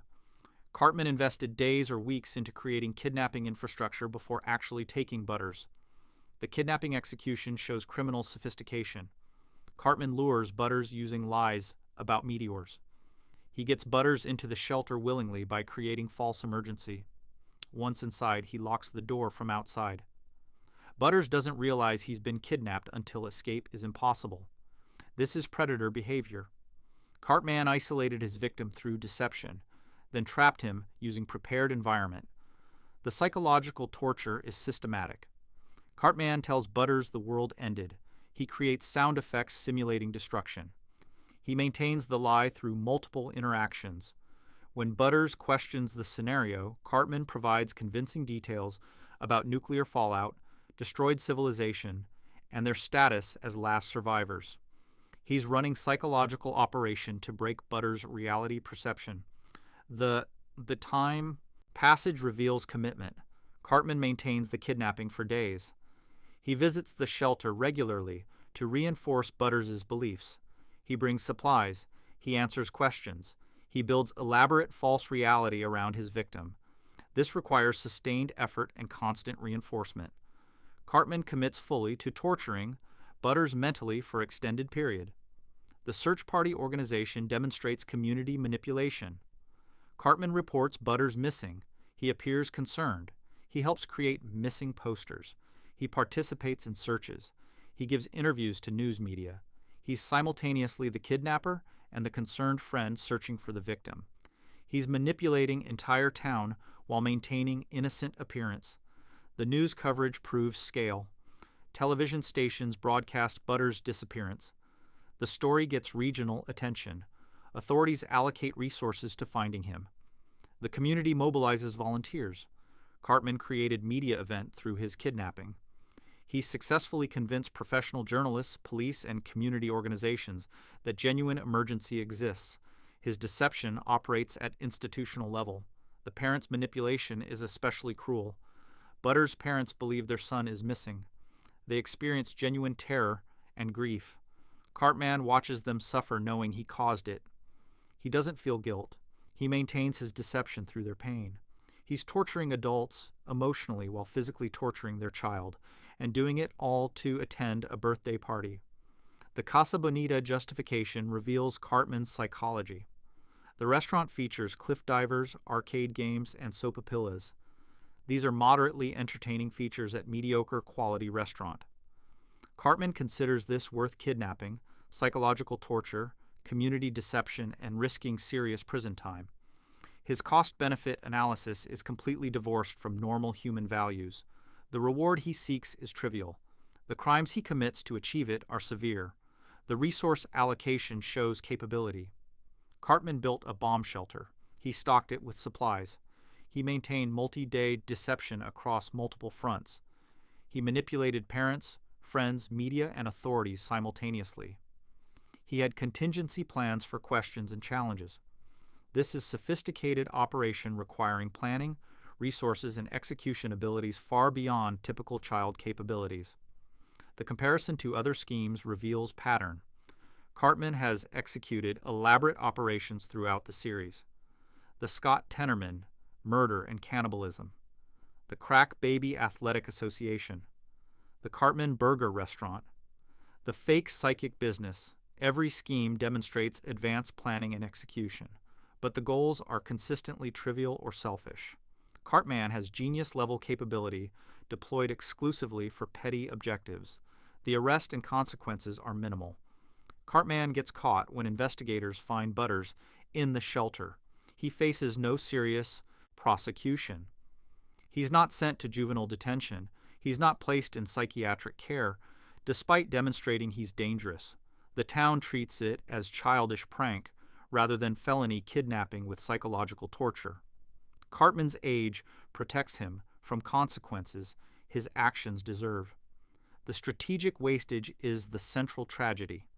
Cartman could use his abilities for legitimate success. He could become businessman, military strategist, political operative. His planning and execution skills would generate success in countless fields. Instead, he wastes them on attending birthday parties, getting revenge over pubic hair, and tormenting people who annoy him. His genius is real but completely misdirected. The victims suffer serious trauma while Cartman achieves nothing lasting. Butters is psychologically damaged from believing the world ended. His parents experienced days of terror. The community wasted resources on fake emergency. Cartman's benefit was attending one birthday party that lasted a few hours. The suffering he caused vastly exceeds any pleasure he gained. Even from selfish perspective, the effort to reward ratio makes no sense. The repeat offending proves he hasn't learned. Casa Bonita isn't Cartman's only kidnapping. It's not his only elaborate scheme. He continues committing increasingly sophisticated crimes throughout the series. Each time, the goals remain petty while the operations become more complex. Cartman is getting better at crime while maintaining trivial motivations. The capability-purpose disconnect suggests something deeper is wrong. Normal criminals commit elaborate crimes for significant rewards. They plan bank heists for money. They coordinate schemes for power. Cartman plans bomb shelters for birthday parties. This suggests his motivations operate on completely different value system. He genuinely considers attending Casa Bonita worth kidnapping. His brain processes costs and benefits using alien logic. The charm and manipulation maintain his freedom. Despite repeated crimes, Cartman remains loose in South Park. He attends school. He interacts with other children. Adults tolerate him. This works because Cartman can be charming when needed. He manipulates authority figures into viewing him as harmless child rather than dangerous criminal. His social engineering skills keep him out of institutional control. The long-term trajectory is concerning. Cartman is getting more sophisticated with each scheme. He's learning from experience. He's developing better methods. As he ages into adulthood, his capabilities will increase while his impulse control may not. Adult Cartman with full resources and refined methods is a terrifying prospect. He'll have capabilities comparable to intelligence operatives, but use them for whatever petty grievances drive him. Cartman didn't just want to go to Casa Bonita. He proved he can organize kidnappings, psychological torture, community-wide deceptions, and multi-day cover-ups. Then wastes that capability on attending a birthday party at a mediocre Mexican restaurant. All right, on to the next conspiracy we go. And don't forget to subscribe to our channel. In episode Go, God, Go, Cartman can't wait 3 weeks for the Nintendo Wii release, so he freezes himself cryogenically, wakes up 500 years in the future, where atheist factions war over naming conventions, and must find time travel technology to return. Cartman successfully finds time travel. He uses it to return to the past, but the episode shows multiple timeline versions suggesting he's attempted returns multiple times. Each attempt creates divergent futures where circumstances differ slightly. Cartman never gets the perfect timeline. Present-day Cartman receives no warning because previous attempts failed. Go God. Go episodes prove time travel exists, and Cartman has been trapped in infinite loop where every attempt to get a Wii early fractures timelines, creates divergent futures, and guarantees he'll have to try again in another version of reality that he'll also ruin. The cryogenic freeze is impatience taken to absurd extreme. Cartman learns the Wii releases in 3 weeks. He can't wait. 3 weeks is intolerable delay, so he has Butters bury him in snow with instructions to dig him up on release day. This works better than expected. Cartman actually gets frozen solid. Butters eventually gives up digging and leaves Cartman buried. 500 years pass. Cartman remains frozen. When he thaws, Wii has been obsolete for centuries. The future atheist war is bizarre setting. Cartman wakes in world where religion disappeared, but atheists split into warring factions over what to say instead of thank God. Some say, oh my science. Others say, science damn it. They've organized into military groups fighting over semantic preferences. This satirizes religious conflict by showing humans fighting over terminology even without actual gods. But it also provides Cartman with war-torn future, where he needs to navigate complex political landscape. The time machine acquisition proves Cartman's manipulation capability. In a world 500 years more advanced than his time, Cartman convinces future people to give him time travel technology. He manipulates multiple factions. He plays sides against each other. He eventually gets access to time machine. This proves Cartman's social engineering skills work across centuries of cultural change. Even in dramatically different future, he can manipulate people to get what he wants. The return attempt creates problems. Cartman uses the time machine to travel back. But something goes wrong. The timeline fractures. The episode shows multiple versions of events suggesting Cartman's return, created or accessed parallel timelines. Each timeline has slightly different circumstances. otters exist in some timelines and not others. The political situations differ. The outcomes vary. Cartman's time travel caused timeline branching. The bootstrap paradox creates infinite loop. Cartman goes forward, gets time travel technology, returns to past. But his return changes circumstances that led to his original future. This creates new future where conditions are different. If he returns to that future, it won't match the one he left. He's caught in infinite loop where every attempt to fix his timeline creates new problems, requiring new fixes. The multiple attempts evidence is subtle. The episode shows different versions of the future. These aren't just perspectives, they're actually different timelines. Some details contradict others. Events happen in different orders. This suggests Cartman has been through variations of this loop multiple times. Each time he tries to return to the past and get his Wii, he creates slightly different timeline that becomes problematic in new ways. The Wii justification remains absurd.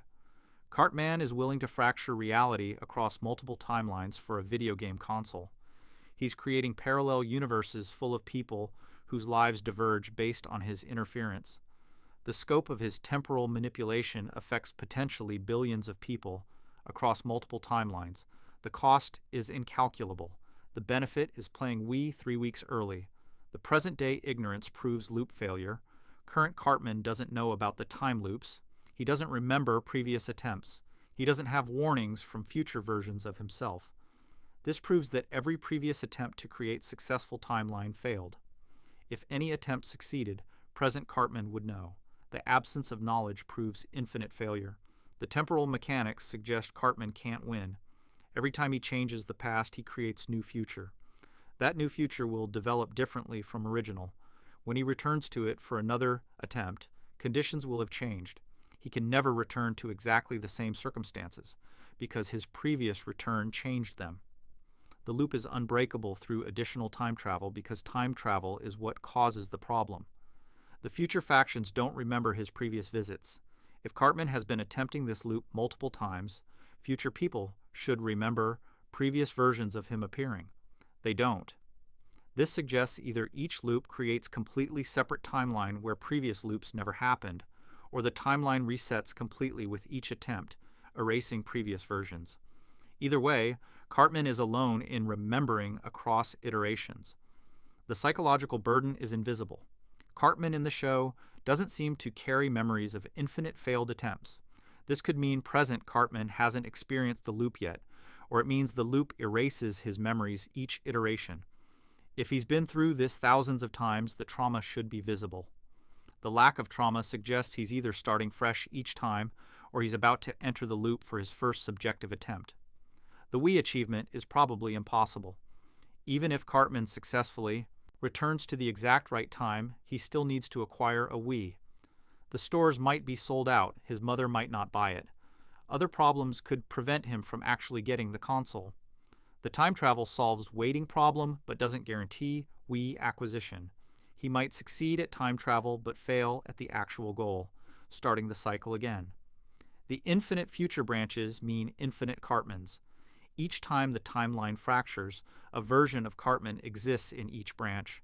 Some Cartmans are still frozen, some are navigating different futures, some succeeded differently, some failed differently. Across the multiverse, there are infinite Cartmans all trying to solve the same problem. Most will fail. None can communicate across timelines to coordinate solutions. The paradox self-perpetuates forever. Cartman's impatience caused him to freeze himself. The freezing caused the future problem. The future problem requires time travel. The time travel creates new problems, requiring more time travel. His original character flaw creates eternal punishment. His inability to wait 3 weeks traps him in infinite loop of waiting centuries and still not getting what he wants. The lesson is never learned. Each iteration of Cartman approaches the problem with same flaws. He's impatient, manipulative, and selfish. These traits cause the problem and prevent solution. Unless Cartman fundamentally changes his personality, he can't escape the loop. But changing personality would make him a different person who wouldn't be trapped in this specific loop. The loop exists because Cartman's personality creates it and maintains it. Cartman didn't successfully time travel. He's trapped in an infinite loop where every attempt to get a Wii early fractures timelines creates divergent futures and guarantees he'll have to try again in another version of reality that he'll also ruin. He's been doing this forever. That's it for today. If you enjoyed the video, subscribe to our channel